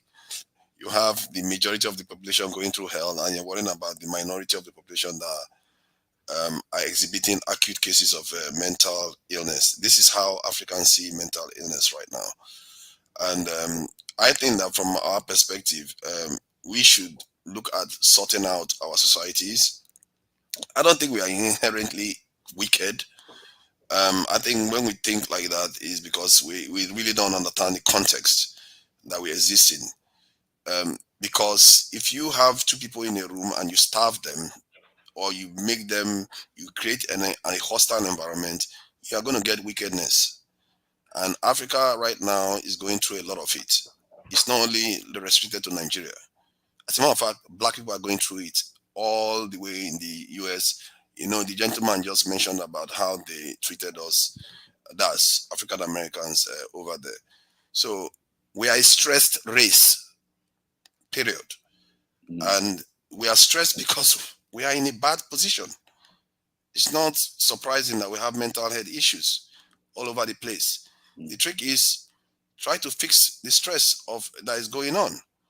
You know, this is why when I came on before, I get frustrated when our people feel like they see things going on in the world and they see how other people do it, which by my standard in Nigeria is called cheating. You know, when you go to an exam, you can copy from what some other person is doing and repeat it. But we can't even do that. That is how bad our outcomes are. We can't even copy from other people and replicate the same thing they've done. Have they founded their societies? And we don't even understand how our societies are founded. Right now, our government, like I can tell you right now, our black governments, they are running their countries as like their caretaker governments are waiting to be recolonized. That's how they are running it. They are not running it as a nation that is independent of external influence. That's right. That is why we are stressed. And we don't notice it. That's why suffering is all over the black countries. Is it by coincidence most of the black countries are the poor ones? Because they are not running it like independent nations. If our country was stressed, it was well run, what you have is all these things we are talking about mental health issues, the doctors will be there. Even if they go overseas, the ones that are being trained will still be there. They will have education. You will not be seeing strikes all the time. You will have power supply. All these simple things. Simple things. You know how much it takes to buy a mobile power plant to light up 160,000 homes? $11 million. Nigeria is a country of $500 billion GDP. But why can't we do that? Like I said, when I look at the way our countries are being run, they are run as if it's a caretaker government, and that's what frustrates me. It's common sense. Why won't our people be stressed? We see our people being... This is what bothers me. We see our people being suffering, being tied to trees, being used for sacrifice, ransom, this, and we are all educated. We don't pick up, we see the cheat sheet everywhere, how other people have done it, and we don't copy. Thank you so much, Oliver. Kaide, let me come to you. We can blame the government as much as we want, but the next question is, Kaide disappeared on me. What are we going to do as individuals? Because if you look at the history of reforms in mental institutions in America, it didn't start with the government. The government was simply interested in dumping people in mental hospitals. But it was people like the Kennedys, influential families who had people who had mental illness issues that pushed for reforms. I think there are enough of Africans abroad who are aware now that the treatment that we give to people with mental illness in Africa is not sufficient. It's not even acceptable. How are we going to begin to change that? Because there are a few things that we can do. This is not we can depend on the government. They are obviously overwhelmed by the basic things of doing the basic things for the people. Kaide, hello. Yeah, Kaide, hi, welcome to the show. Yeah, good evening, sir, and good evening, all participants. So I'm sorry, I had to rush out of my office to catch the glimpse of the program. I'm sorry I'm late a little bit. No, that's... Yeah, it's been an interesting and very pertinent topic that you have raised this afternoon, boss. And you heard, I believe everybody heard about the shooting in Uvalde, Texas yesterday, which left 21 people dead. You know, it's all tied to mental illness. If they take that guy, if he's alive today, and is taken to, is subjected to medical examination, you will not be surprised to see or to know that the guy was suffering from mental illness before he resorted to what he did. But that is just on one side. It is very unfortunate, just like every speaker has said here, we will still blame no other party but the government. Most especially in the case of Nigeria. It is very sad. I believe everybody still remember Clifford Orji issue. Yeah. Did you remember? I was very young then. I think I was barely like 25 or 26 when that incident happened under the bridge in Oshodi along Airport Road. I was teaching in a private school called Day to Said International in Ajao Estate. I just finished my NC program there in FC Akoka when that incident happened in 1993 or 90. I can't remember, of 94. But the basic thing is that we need to. I said it the other day, sir, Dr. Damages. There is need for we people in diaspora to form a movement and begin to think of how we can also mount pressure or begin to act like nationalists, like our forefathers did. The nationalists of those days, the Okparas, the Awolowos, the Azikwe's. We need to form all these. I don't believe in blame game. I've always saying it, and I believe some of you will begin to see me as maybe an activist. It's not as if I'm against what we are saying. But if we, is it not Jude that has been saying this also? If we don't constitute a movement and act, all these those coming to talk will not solve the problem. Nigeria government is sleeping. They are not ready. Look at it now. Whether we like it or not, election is still going to hold. And the status quo will still continue. We need to do something. I am telling you, because if this thing continues, I'm sorry, it may even affect we people, our families back home. Don't let us think we are safe. We are safe as individuals, but are our families safe? Exactly. It is a very dangerous situation. Thank you. Thank you, Kaide. This is what I always say to people who say the kind of thing that I hear from Kaide. You don't wait for people to form any organization. You form it. Find someone, start with one person who is interested in what you are interested in, and go from there. Other people will join you. There is no special place they meet to form an organization. It starts with you. If you care about something, you do something about it. And you start small, and that's the same thing with what we're talking about, mental health. It worries me because we abroad, we know the standard, the best practices that we see all around us, but we haven't been able to transfer that knowledge, especially to something to do with mental illness. I know it may not, people will say, like Blessing mentioned, that is not a priority, that why are you concerned about that? But it impacts everything else we talk about. Even in the villages, I know in the villages you have people like, they say this old man is wicked. No, nobody has gone to check what happened to him. There are some people who have toothache for more than 20 years. There's no dentist. I didn't know about a dentist until I came to America. They don't know a dentist. They've never gone to a dentist. They've been suffering from that, and they are wicked. Of course, something is wrong with them, So there are so many issues like that, and it impacts everybody we have at home. Ovie. So let's round up on this. I know it's not the kind of topic that makes people smile and run their mouth, but it's a very important thing, because we are talking about we are concerned about people who are locked up. We are concerned about people, but there are still people who are operating. In America, 1 in every 4 people have a one form of mental. One in every 4. I'm not sure it's different when if you check in Nigeria. And they are operating, they are moving around, they are taking decisions, they are making, there are a lot of governors, a lot of politicians, they are alcoholic. They should be in treatment. They should go into therapy. There are people with trauma all across Nigeria. People who fought wars. When you see people like Babangida and all those people, Buhari, nobody treated them for post-traumatic stress. Nothing.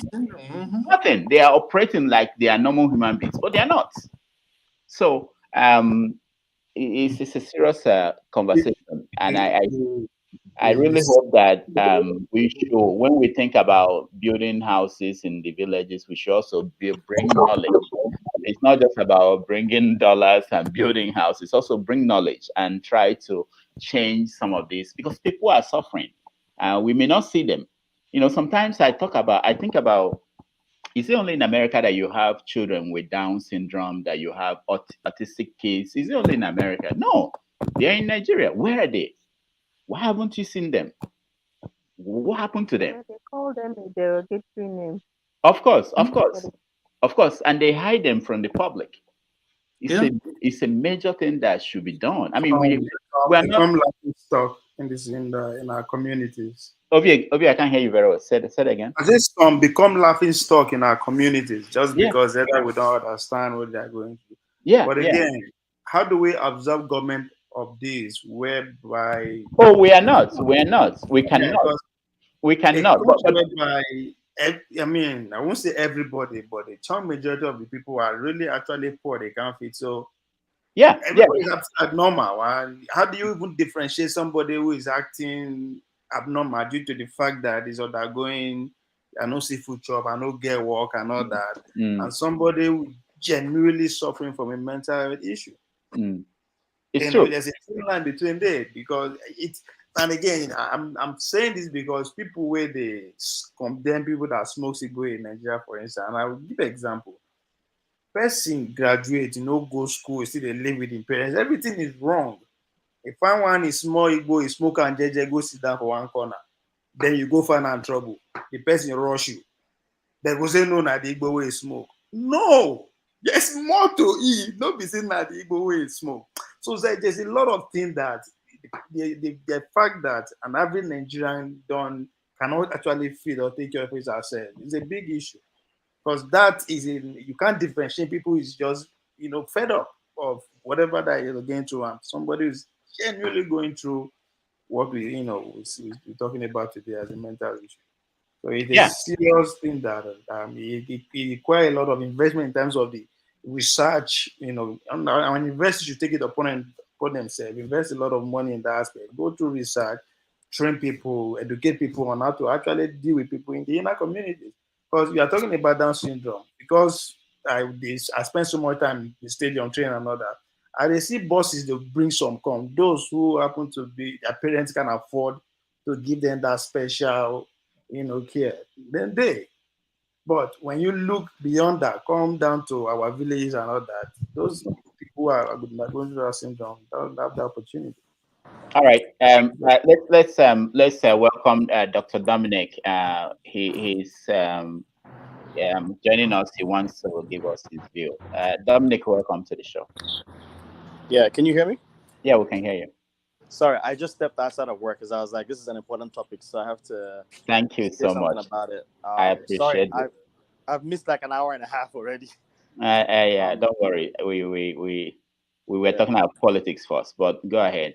Yeah. Hey, Raf. I know you're excited that I joined. Are there any particular questions that have been asked that I can chip into? No, we're talking about how to educate people. Why is it that our people are not we're exposed to this abroad, but at home we are still at the beginning. We haven't even started treatment or even understanding of what it is. So how do we begin that conversation? Maybe I can talk about my experience. I came here to the US. I was in university back home. There was strike, so I left. I came to the US through one of my uncles. Did my undergrad in biology, and then eventually worked for a little bit as a lab manager, and eventually ended up in med school. I think for me, I've kind of gone through a journey of evolution in terms of how I think about mental health. I had that, religious upbringing where people committing suicide and stuff like that is considered evil. I think after my medical training, I've gotten to the aspect of understanding the scientific part of it and the bio and psychotherapy part of it. I've gotten to understand the chemical imbalances and things like that. I think for me, the big shift was I'm someone who thinks of things in terms of evidence and in terms of science. And I've gotten to understand, based on research and data, that this is not something that's spiritual or there's some, evil spirit somewhere that's making someone evil and stuff like that. Even though I am Catholic, I still strongly believe in the evidence and understand that things like, schizophrenia, bipolar, some of which are happening to people back home, aren't evil spirits. These are things that have evidence to support that these are biochemical changes that are making people imbalanced, making them more, have a predilection towards being depressed, predilection towards being a little bit more erratic. And so that's been my evolution. In terms of things that we can do, I think there's a big component that has to come from religious organizations.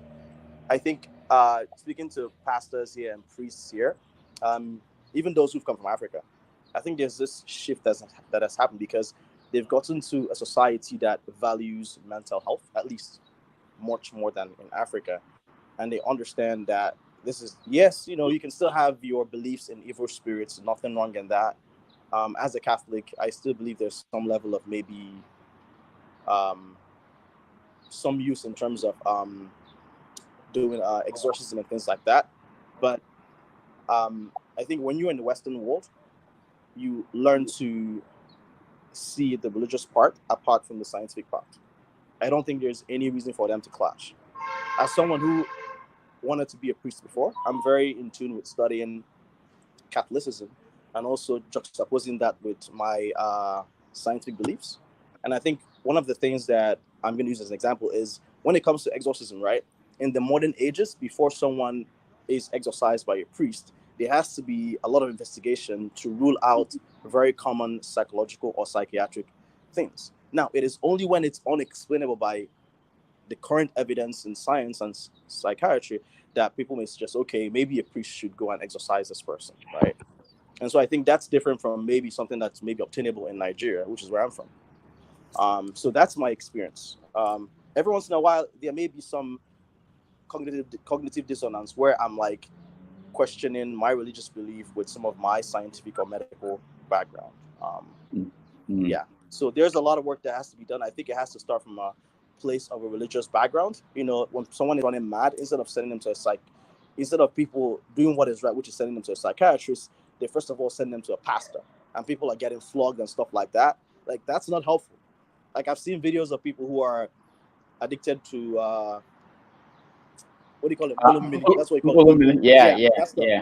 And people are getting flogged. Like, someone whose brain is just erratic and chemically overloaded, you're flogging them. What is flogging going to do to them? It's not going to help.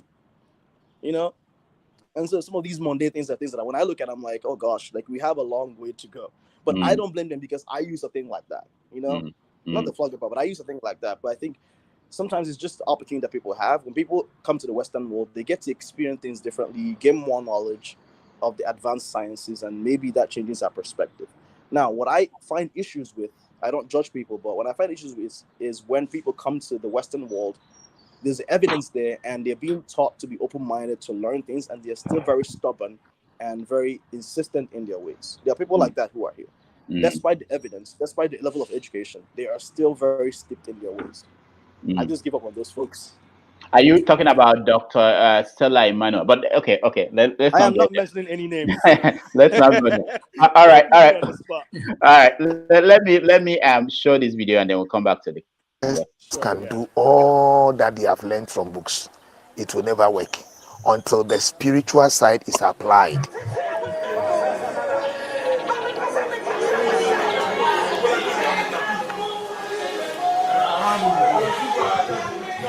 This is how they treat people like us. They think we are mad or something. The government outlawed chaining last year. The prophets insist it's the only option. We are gradually going away from it, but it's not easy because we don't have the facilities to confine them. And the moment we stop what we are doing, you see a whole lot of mental people walking on the streets of Ghana. Yeah, that's from Ghana. Every country in Africa is struggling with this issue, and they are not visible to a lot of us. When we were living there, it's like part of a market. Every market, you see people who basically have been written off by this society, It's something It's to think sad. about. I've actually had Go ahead. personal experience with this. I've actually had personal experience with this. Growing up as a kid, I grew up in the eastern part of Nigeria, I'm Igbo. And I remember as a kid, there was this one, I don't say madness, this mentally challenged lady who used to stay close to our house, and people would always flog her, because, she's hungry, she's approaching people trying to get food, but you can still sense there's some level of mental imbalance. And people are flogging her for no reason. Just let the woman be. If you have something to give her, give her. And I remember as a kid, we had a mango tree that we didn't really like the mango. But every once in a while, this woman would come to our gate and she would beg for those mangoes. And I didn't, as an unassuming kid, I didn't think so much about it. I just gave her the mango because, we didn't like it. Many years later, I didn't remember, this lady comes with a bunch of people. I'm assuming those are family members. And she's just very thankful that, she was much better now. I'm assuming she's taking medication. She was seen by doctors, I'm hoping.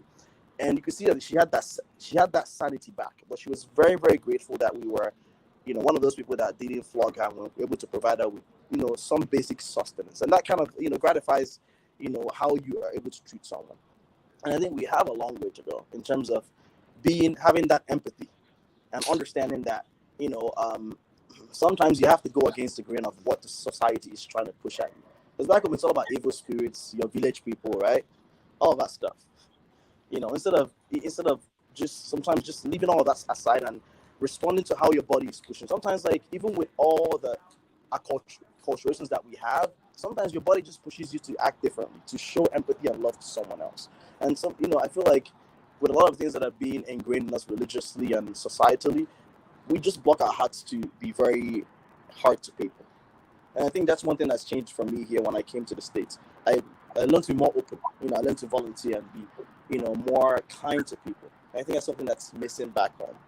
Every time religious leaders are very strict in how they see things. You either view it from the lens of this pastor or that priest, or there's nothing else.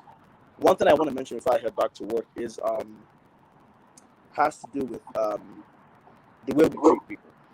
I think the one thing that I value in religion, in my religious upbringing as a Catholic, is it allows me to have some form of grounding, right, to a higher being. And so whenever I interact with people, there's always a sense of I'm not just showing empathy and compassion just for the sake of it. I'm doing it for a particular purpose. So I think in that aspect, there's a religious component that is helpful. But when it comes to religion, ascribing hate and, intolerance to how we respond to others, that is where I'm like, okay, you have to question if this religious upbringing or virtue or whatever you gain from religion as a child is actually helpful. At the end of it, religion is supposed to lead you to love and compassion and not to hate. All right. Thank you, Dominic. So there's some religion is helpful in that aspect. Yeah. I have to head out. Thank you so much. Thank you for entertaining my opinions. Thank you so much. We appreciate that. I think. Bye. Yeah. Bye. I think, Jude, let me come back to you because sometimes we want to be president, we want to be governor. We think that's where we can make impact. But I think if someone should accept who is experienced or who has the knowledge base, accept to pick up a topic like this and make it their life issue and concern, and they can transform a society in bigger ways than a governor. Or if you think about someone like Aton Zeribe that died recently, I mean, think about the amount of money he spent in politics. If he had dedicated his life and his resources in improving the lives of people who have mental illness, probably his name will be in gold today compared to what he ended up accomplishing in his political life.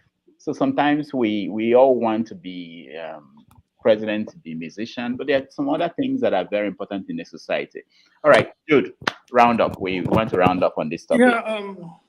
We all can make impact in our various ways, no matter how small. It's just, again, the basic thing is having that empathy, of your fellow human being, and not waiting until you get through what they are going through before you empathize, but empathize with someone that is going through stuff. Mental illness in Nigeria, I think one of the ways we can all make impact, especially for those that are in the field, in mental health field, is apart from mental health field, our people need education, mental health education. Yeah, our health education is going to go a long way, and like every given opportunity I have in many forums or group that I am, I always, give a little of what I know about it, because not all mental illness as a result of a spiritual attack or like we're meant to believe from churches and stuff like that. And not all mental illness have the same, there's no one particular medication for treating them. There are so many mental illness, mentally ill patients out there that are drug-induced. We call them drug-induced psychosis, like those who are taking Burumiri, cocaine, tramadol, and all those hardcore drugs, heroin. If they are not treated and they continue like that, it degenerates to mental illness. Like somebody also pointed out, is I think it's Paul. A woman going through some psychological issue during pregnancy, and if it's not well resolved, that person could easily slide after giving birth to postpartum depression. And then again, even our tradition that are putting undue stress to many women that you must have a boy child, to make you like you have arrived in that marriage. That can also put an undue stress in that woman, that if it happens that in that pregnancy that she is expecting that, come what may, this is going to be a boy child, and it happens to be the other way around, that can make that woman to slide into postpartum depression, and then will not be, thinking that maybe she will now start talking to herself, hallucinating, or seeing, being delusional and being paranoid. And then people will think that, there's one spirit out there that is causing the problem. No, it's not a spirit. This is just normal life issues that have gone beyond our ability to absorb or to take care of. So like the doctor said there, a lot of mental illness as a result of chemical imbalance in the body. There are 5 basic chemicals in the body that when these ones are not balanced, even not eating well, taking some, lacking in some diets can cause some mental illness, okay? It can cause some some chemical imbalance in some of the chemicals in the body like dopamine, serotonin, GABA, epinephrine, and so on and so forth. So there are so many things. And then like I said, people need health education, okay? Both in the churches, in fact, they can even introduce it in school, in secondary school, health education, even from primary school, health education. That again will help not to be stigmatizing those that have mental illness, so that when they see an issue coming up, somebody behaving in abnormally, hallucinating, talking to himself or herself, they can go to the hospital and seek for medical care, not simply taking the person to the church where at the end of the day no help is going to come from. The pastors will only end up exploiting the family, monetarily. At the end of the day, the patient is still the person will still remain like that. So we need health education, but again, everything still boils down on the government. The government dictates the direction on which the country takes. So if we have fraudulent people in government, like we have always been cursed in Nigeria to have fraudulent government since independence, the situation is not going to change. It's not going to change because these people don't care about anybody. They only care about themselves and their family. That is just it. And that is why it pained me to see that some of us come here to talk about election as if election is going to solve the problem. These people, they are just there for themselves and themselves alone and their cronies. That's all. They don't care about you. This guy, Ebere, is it Ebere, the Minister of Health? The Minister of Transportation some time ago said the reason why they continue to steal, that's the politician, is because Nigerians have not challenged them. That so long as they have not challenged them, they will continue to steal. And that is exactly what is going on. When we say let's challenge them, people will say, it's not going to happen. They begin to discourage. They're in charge of police. Police, they will send their police to crush you. So everybody will now, Nigeria feel defeated. Nigeria, do you know that today Nigeria is the most cowardice country? The people of Nigeria is the most cowardice people on earth. Trust me, if you ask me. Okay. Thank you, Jude. Thank you so much. Let me come to you. I'll go this way, then I'll come back. I'll come to you, Paul. But first, John Abba, I know you're a pastor.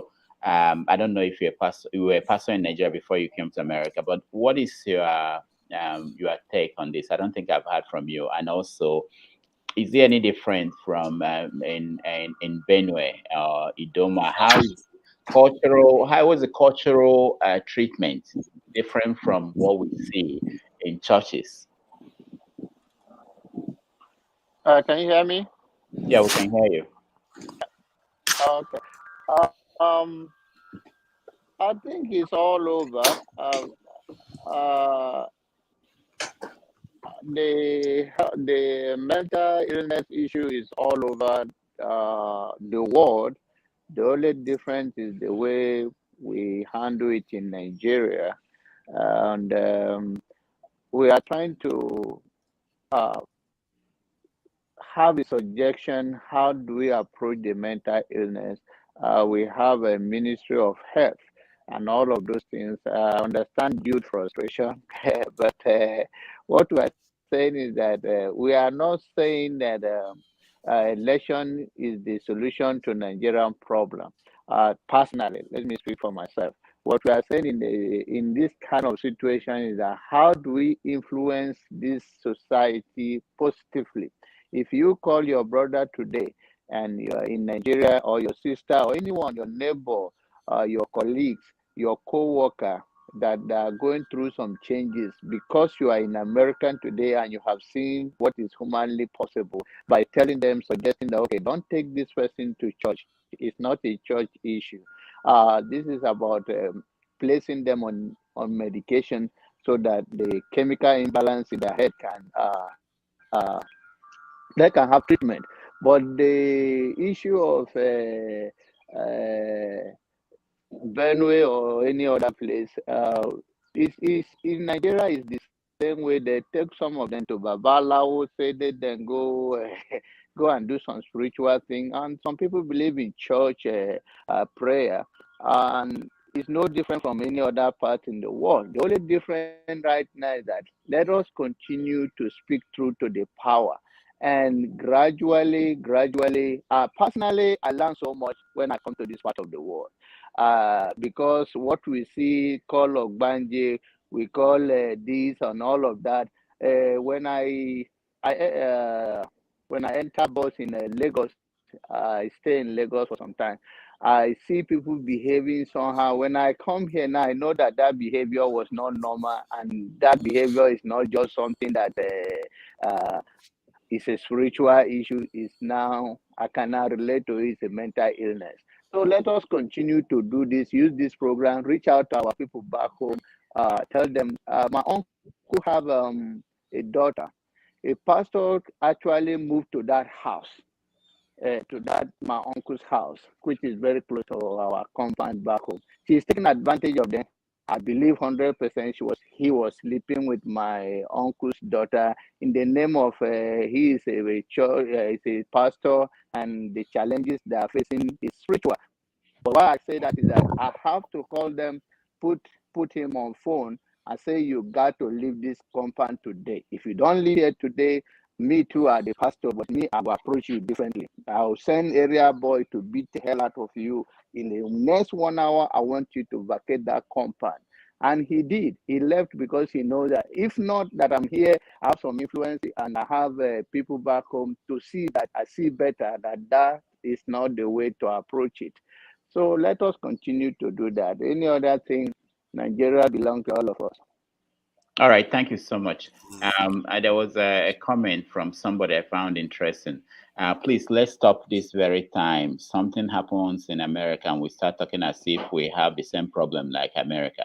Our problem is far different from it. It deals with stealing money in our country, and it's a mental health problem.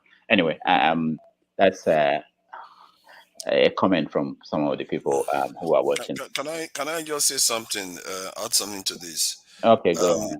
Yeah, I think that we are all on the spectrum, one spectrum or the other, in terms of mental illness, and societies have to decide what they want to make of their citizens. There are times when someone that exhibits savant symptoms or behavior will be classed as crazy, but in modern society they will exploit it to achieve some excellence in whatever field that savant manifests itself. So I believe that nature does what it does for whatever reason it does. It creates people differently, and we have to have way of preserving certain traits. It's like you have people on a boat, stuck in a boat somewhere.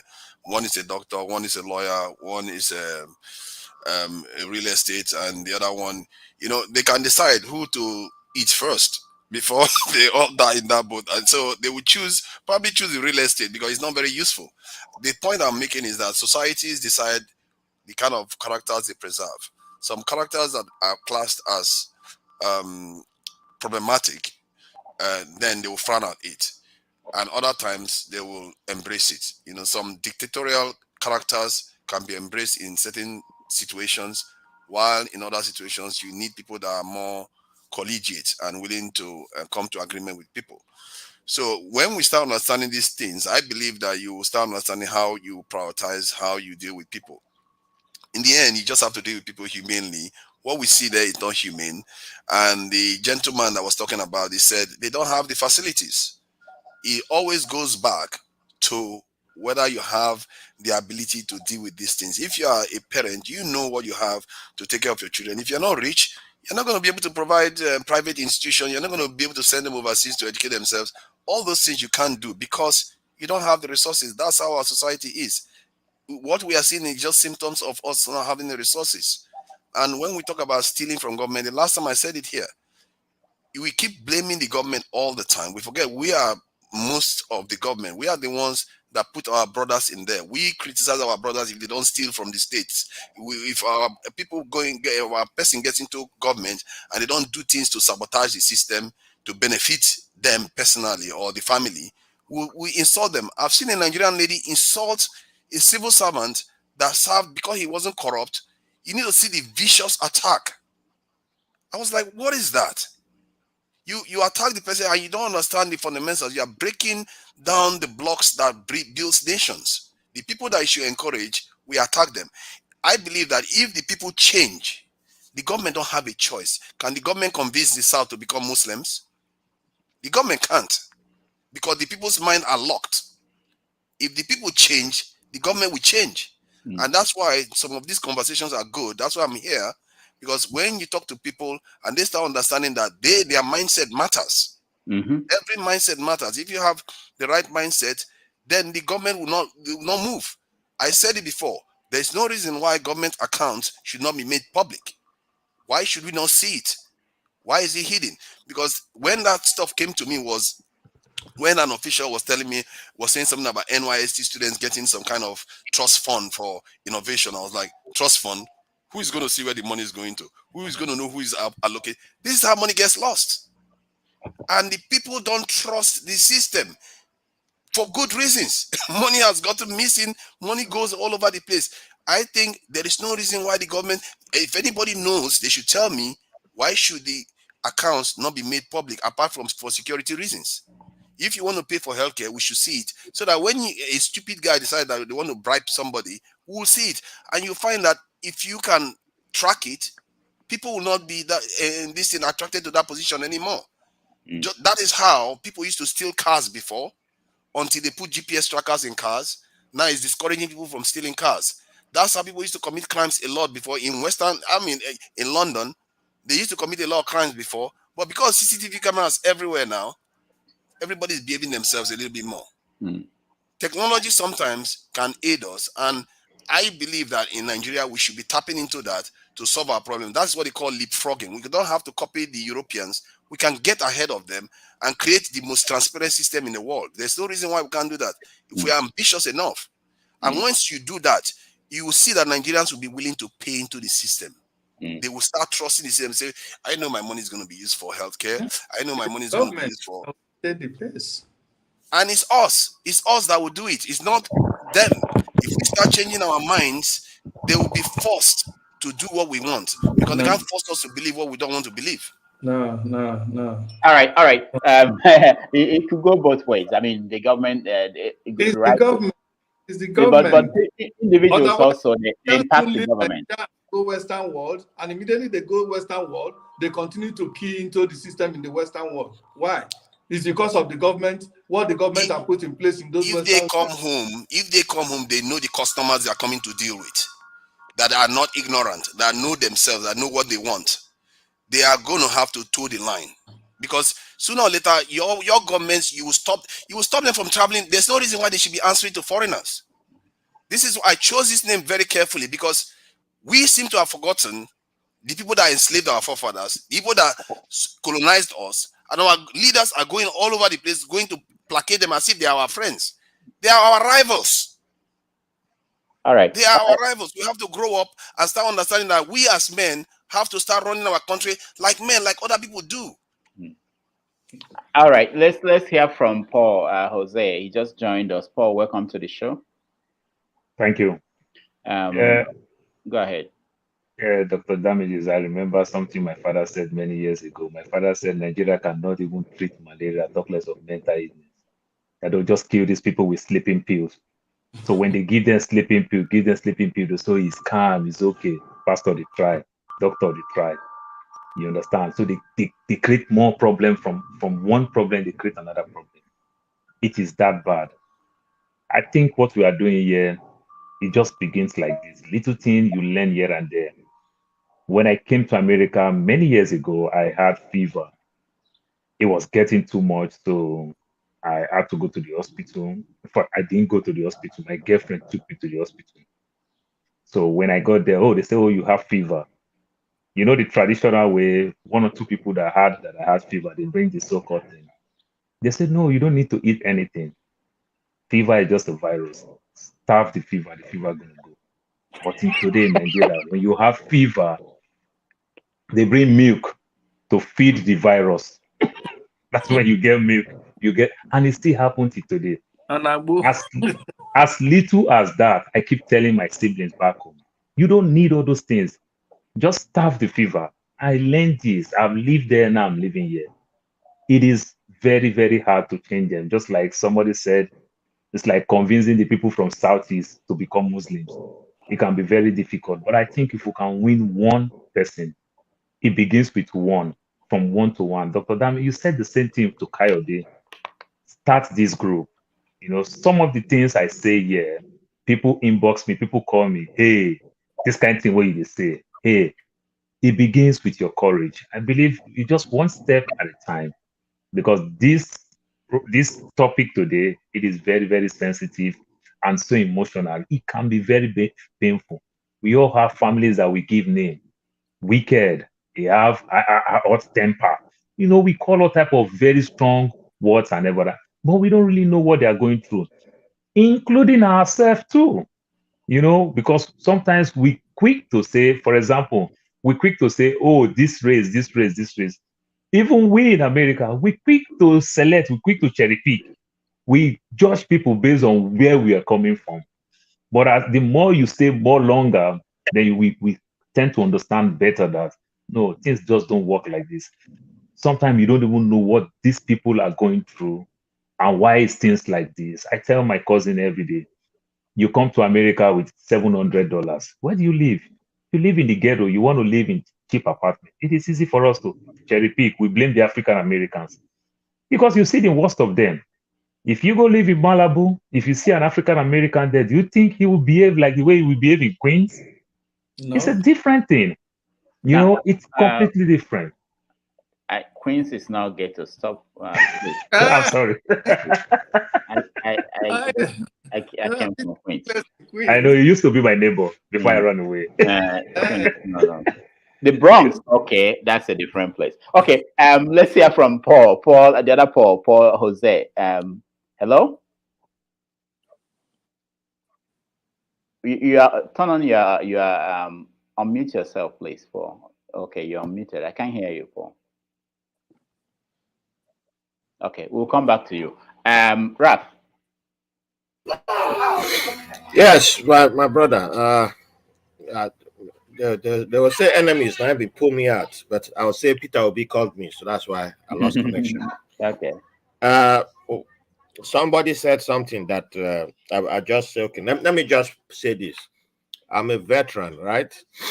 And right after I got out of the Navy, I went for my checkup at the Veterans Hospital in Dallas. I was living in Texas then. So one of the first questions that they ask is, have you suffered any traumatic affair, or have you suffered anything traumatic, or had anything traumatic happen to you? Before they won't finish asking the question, I say, hell no. No, that's quick, because I did not get shot in battle. I did not, that's my thinking. But I did. But as a guy man, as a man, you say, why will I admit that something happened to me? Something did. It will take a few years later before I will admit that I was in depression, that I was very angry. I was withdrawn from the world. I was not the Raf we are seeing today. I was not talking to people. If you talk to me, I will just cuss you out. I won't have time for any nonsense. I still don't have time for some nonsense. But I'm in therapy now. I've been in therapy for over a year. I did therapy for over a year, in 2015 into 2016. Then I stopped. And then I'm still in therapy now. And I'm not ashamed to say it. I say it all the time. I tell people, like, there's nothing wrong with being in therapy. You don't need to wait until the house is on fire before you go to therapy. If you can afford it, get it. And I know people in Nigeria who are actually on therapy. And I tell them, get it. Especially for men, for black men, especially those of us who were raised in my situation. After my daughter was born, I knew how I was feeling. And I was like, okay, there are certain things that I don't know what's going on with me, but I need help. So I went to a professional to get help. Now, why am I sharing this? Someone said that brought up the case in Texas, the shooting yesterday, that mental health, that's a lie. I'm just putting that out there. I'm a veteran. I'm a guy who has slight PTSD. Okay, I've been talking on this platform since. If I didn't say that, now you people say, "Oh, this guy is fantastic at this."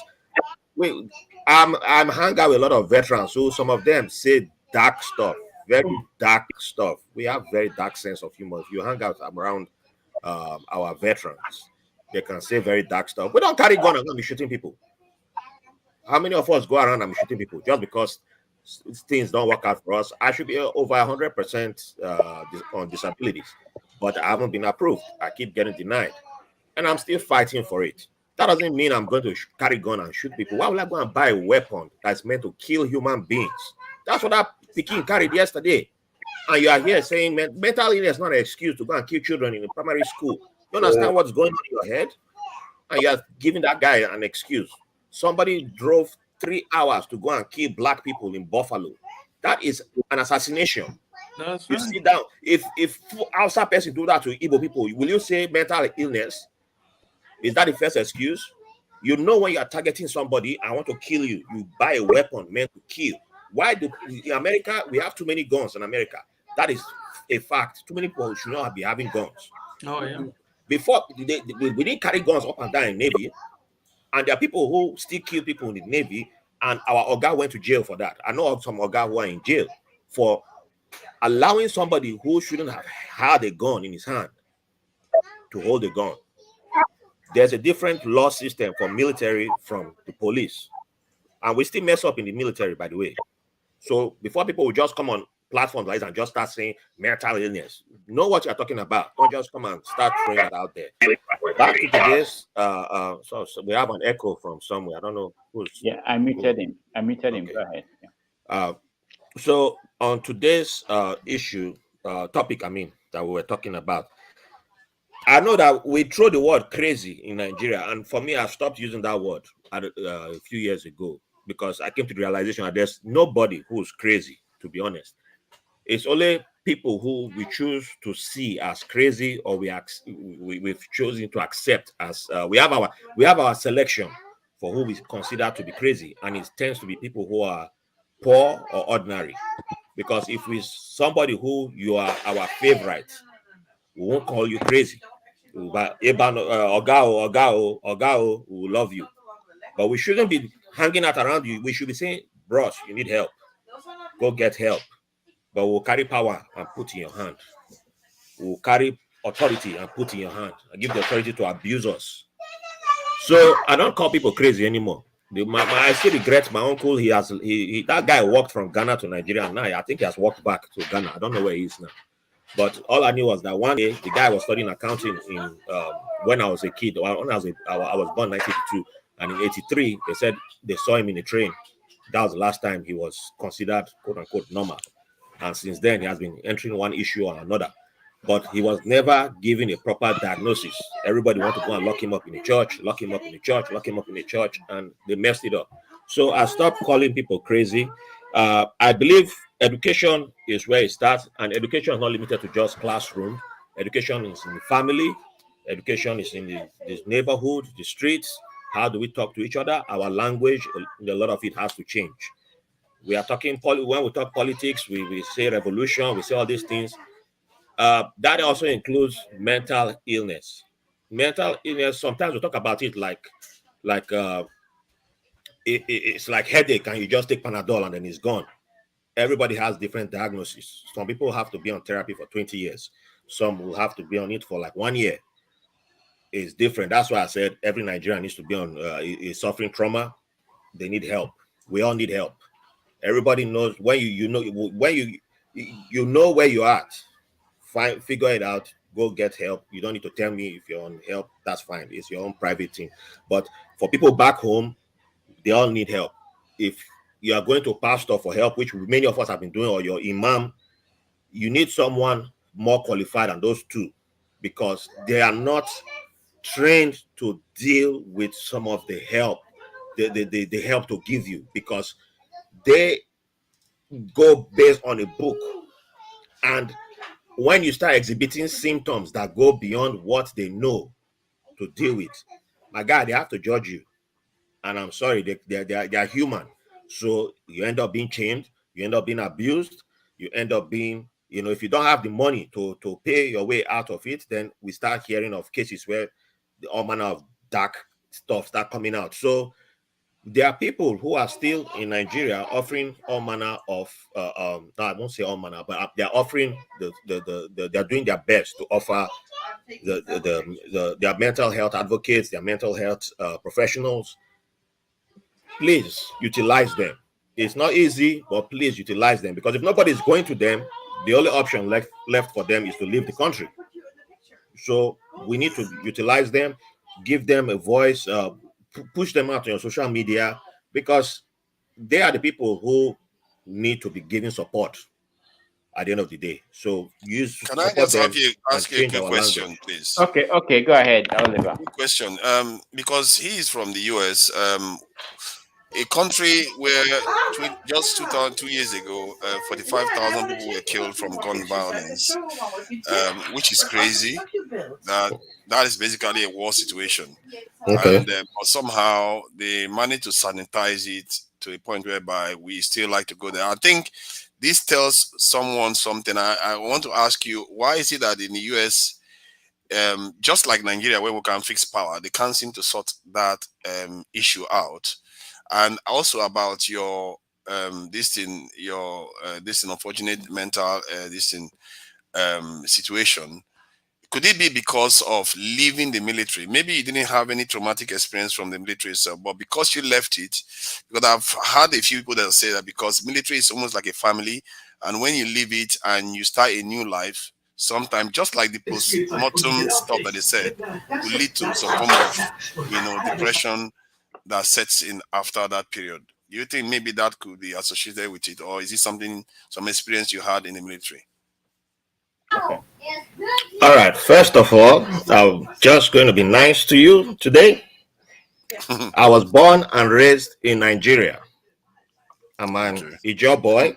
I've lived in Jos, I lived in Benin City, I lived in Ibadan, I lived in Lagos. If you want history lesson, I give you history lesson. And I can give you history of many places. So careful where you go when you say I'm from the US and I'm a Nigerian American. All right? Now, wait, I'm talking. Let me land. I'll let you speak. So give me some more respect there. Now, there's a reason why many men don't share their situation because of the way you asked your question. Now, I mentioned when I said I went for my checkup and I refused to admit that I had suffered a traumatic experience while I was in the service. And now you come with a question saying, oh, is it because I left the military? I know what a military is family. Veterans are still family. We still connect together. So we have people who've been living in the military. If you spend only 1 year in the military, you're a veteran. So we have that connection. We say brotherhood, including our sisters, including our gay brethren. We all consider each other. If except you're the one who's the type who's like right wing, then you don't consider gay people. But I'm not right wing, so I consider everybody a brethren. So when you separate, yes, you'll feel a detachment. But if you suffer a traumatic experience during your service, then you refuse to acknowledge it's a traumatic experience, or you don't have the language to know that you suffered a traumatic experience. That's why I mentioned that at the beginning, that when I was asked about a traumatic experience, I said, hell no. That's why I pay attention when somebody says, I don't use my words carelessly. Then you have to ask, why did you say hell no? Because I already given you the answer from the beginning. So, but yes, it had nothing to do with my separation, because I was already, it's the way I was raised in Nigeria. What do they tell you is, what do you consider trauma? Who tells you trauma? When I left Nigeria, I was 25, and then I joined the military immediately. So is your mindset about trauma? The only thing you expect to hear is PTSD, that, oh, you got shot. So if you didn't get shot and you are going to be checked for healthcare, I should have been getting my disability, which is what I'm still paying for today, because I missed out for a couple of years until I moved to New York, and a nurse saw my record. I was like, why are you on zero? Why don't you have any disability? And I was like, what are you talking about? And she's like, what the hell? You're getting treatment for a whole bunch of things. There's no disability in your record. What is wrong with you? And I'm there doing Superman. I'm doing Superman, but my knee, my shoulder, I'm feeling pain everywhere, but I'm forming Superman. But you have to ask yourself, and I know many people like that. I know many people, I have 6-pack. But there are many of us like that. We're suffering this thing. And when they hear, oh boy, they go therapy, I want to try that, Hey, but I say, my guy, it's free. We have free services. Just go. You don't need to tell me. Don't tell me. Just talk to your doctor. It's free. They'll give you free service. It's for veterans. They'll give you free. It's not even like American private healthcare. About the gun situation, it's kind of like voting, right? You have one side saying, I want to solve a problem. Another side is invested in saying, don't solve it. How can you get to a solution? If the main public, the people that have the power to vote, aren't interested in voting in the side that wants to solve it, how can you reach a solution? So it's the voters' fault at the end of the day. If we don't vote the people who can solve it into power, then yeah, we will be stuck where we are, because we can blame Obama, blame Biden, we won't blame Trump, we won't blame George W. Bush, who will be thoughts and prayers. So that's where we are. So yeah. All right. We have to round up. So we've done more than 2 hours. Paul Jose, do you want to speak? The round up. We've done more than 2 hours. Can you hear me now, Doctor? Yeah, but your line is not good. Your line is not good. We're hearing. Are you watching on two devices? No. No. You may not know. You may not know that you open to browser. Can you hear me? Yeah. Okay. Go ahead. We won't talk. Okay. Go ahead. We won't talk. Just okay. You can hear me now, Doctor. The doctor. I've been a great fan of you anyway. It's nice seeing you here. When you were analyzing during Sahara with So I've been a great fan of you, sir. Thank you. It's a great, and I'll say it's a pleasure anyway. About the health crazy stuff. Well, I happen to live to grow up in a village, Fuga to be precise. I don't know if you Edo State, Fuga. I think this my man here will know Fuga. Yeah. So so many things happen anyway. But I just want to say a little thing. We should not throw away so many things, the real thing, and be talking about what is not really necessary. We know the problem. We know how it all started, and some people are jumping it, and why some people are talking about it. This guy, the doctor, I've forgotten his name. The doctor that spoke. Yeah. He said so many things about what I want to say. He has nailed it all. We have a problem in Nigeria, and the big problem is the religion. It's not just politicians. To me, it's not just politics. Even the politics is from the church. Let me just use, because I'm a Christian and I know I've seen so many things. While I was growing up, I used to attend the Catholic church. I was born as a Catholic, and we knew how it was. Going to church was, and people who are. I mean, I don't like. I will not. It's okay. It's kind of your line make me is sick not, when I see these guys. Okay, your and line is not. it's not good. Yeah, well, your line is not. Oh my So, God. I don't know. what we Maybe have, it's my. don't worry, next time, just join us next time. Okay? We're already over the time by It's more okay. It's than okay. 20 minutes, more than 26 minutes. Thank you so much. Maybe I will use Okay. maybe I will use my phone next time. Yeah, please. All right. Sorry, I think he touched on something very important regarding religion that I think it could lead to some serious mental health problems for our people. Like when he said something about religion, he jogged my memory about a discussion I had regarding how religion affects our people. Because I actually believe that the North is just as brainwashed as the South.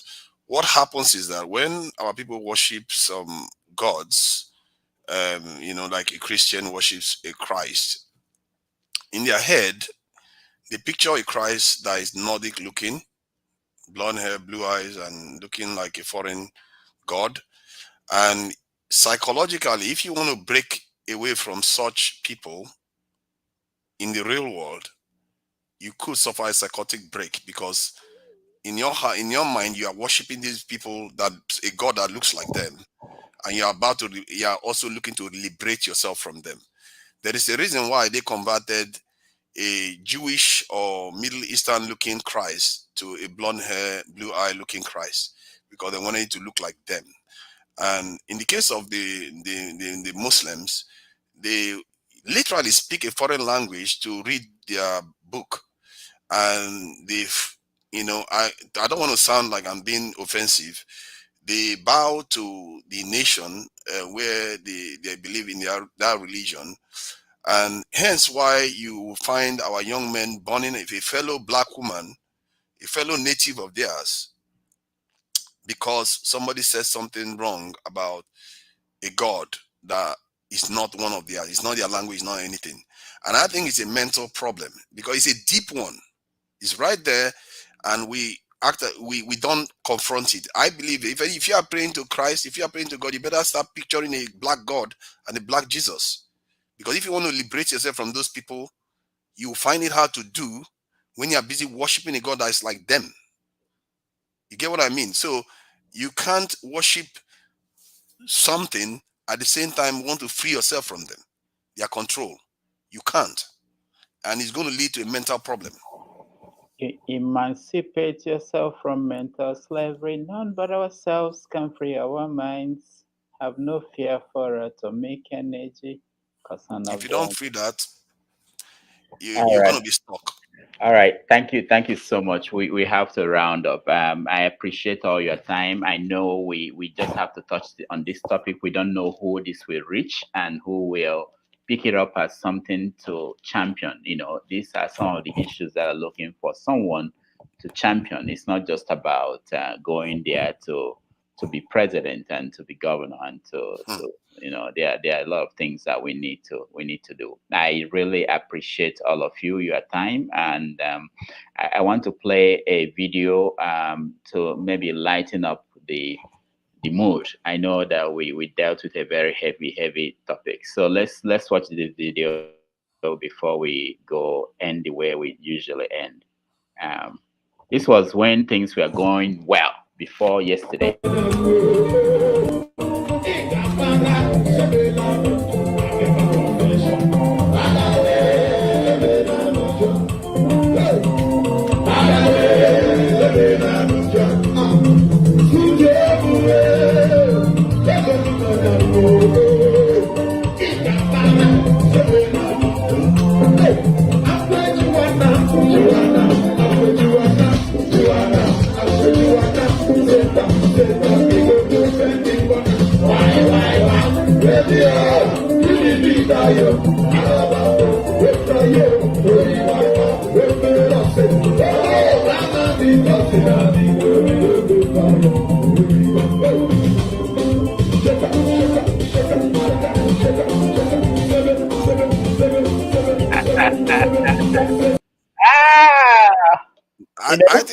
I think Wike might actually be the first Igbo president. People might not like it.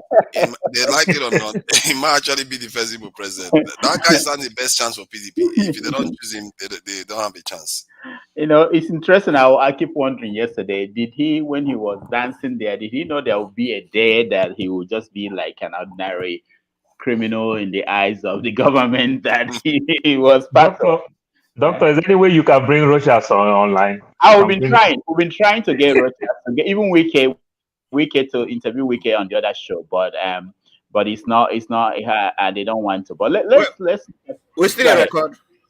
We're still on. This is the last video, then we go on.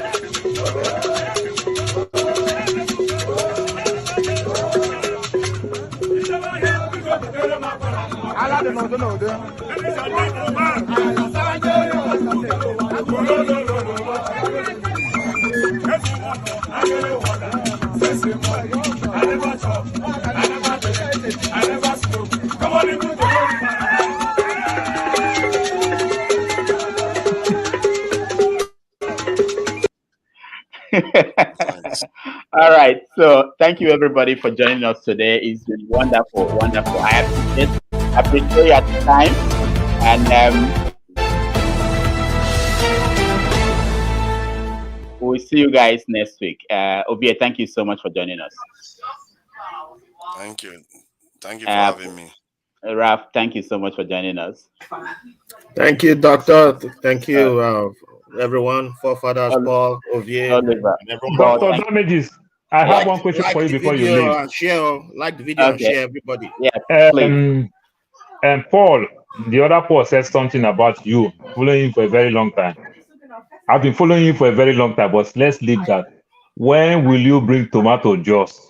I'm working on it. I'm working on it. There are people who've been demanding for that. So by next week, I will give you answer when she's coming. Yeah. So she started her own podcast. So very soon I'll bring it. Nice. Well, yeah. Let me know the name. I'll check it out. I will. I'll bring it. Anyway, thank you, everybody. See you on Saturday if you have the chance. All right. Okay. Bye.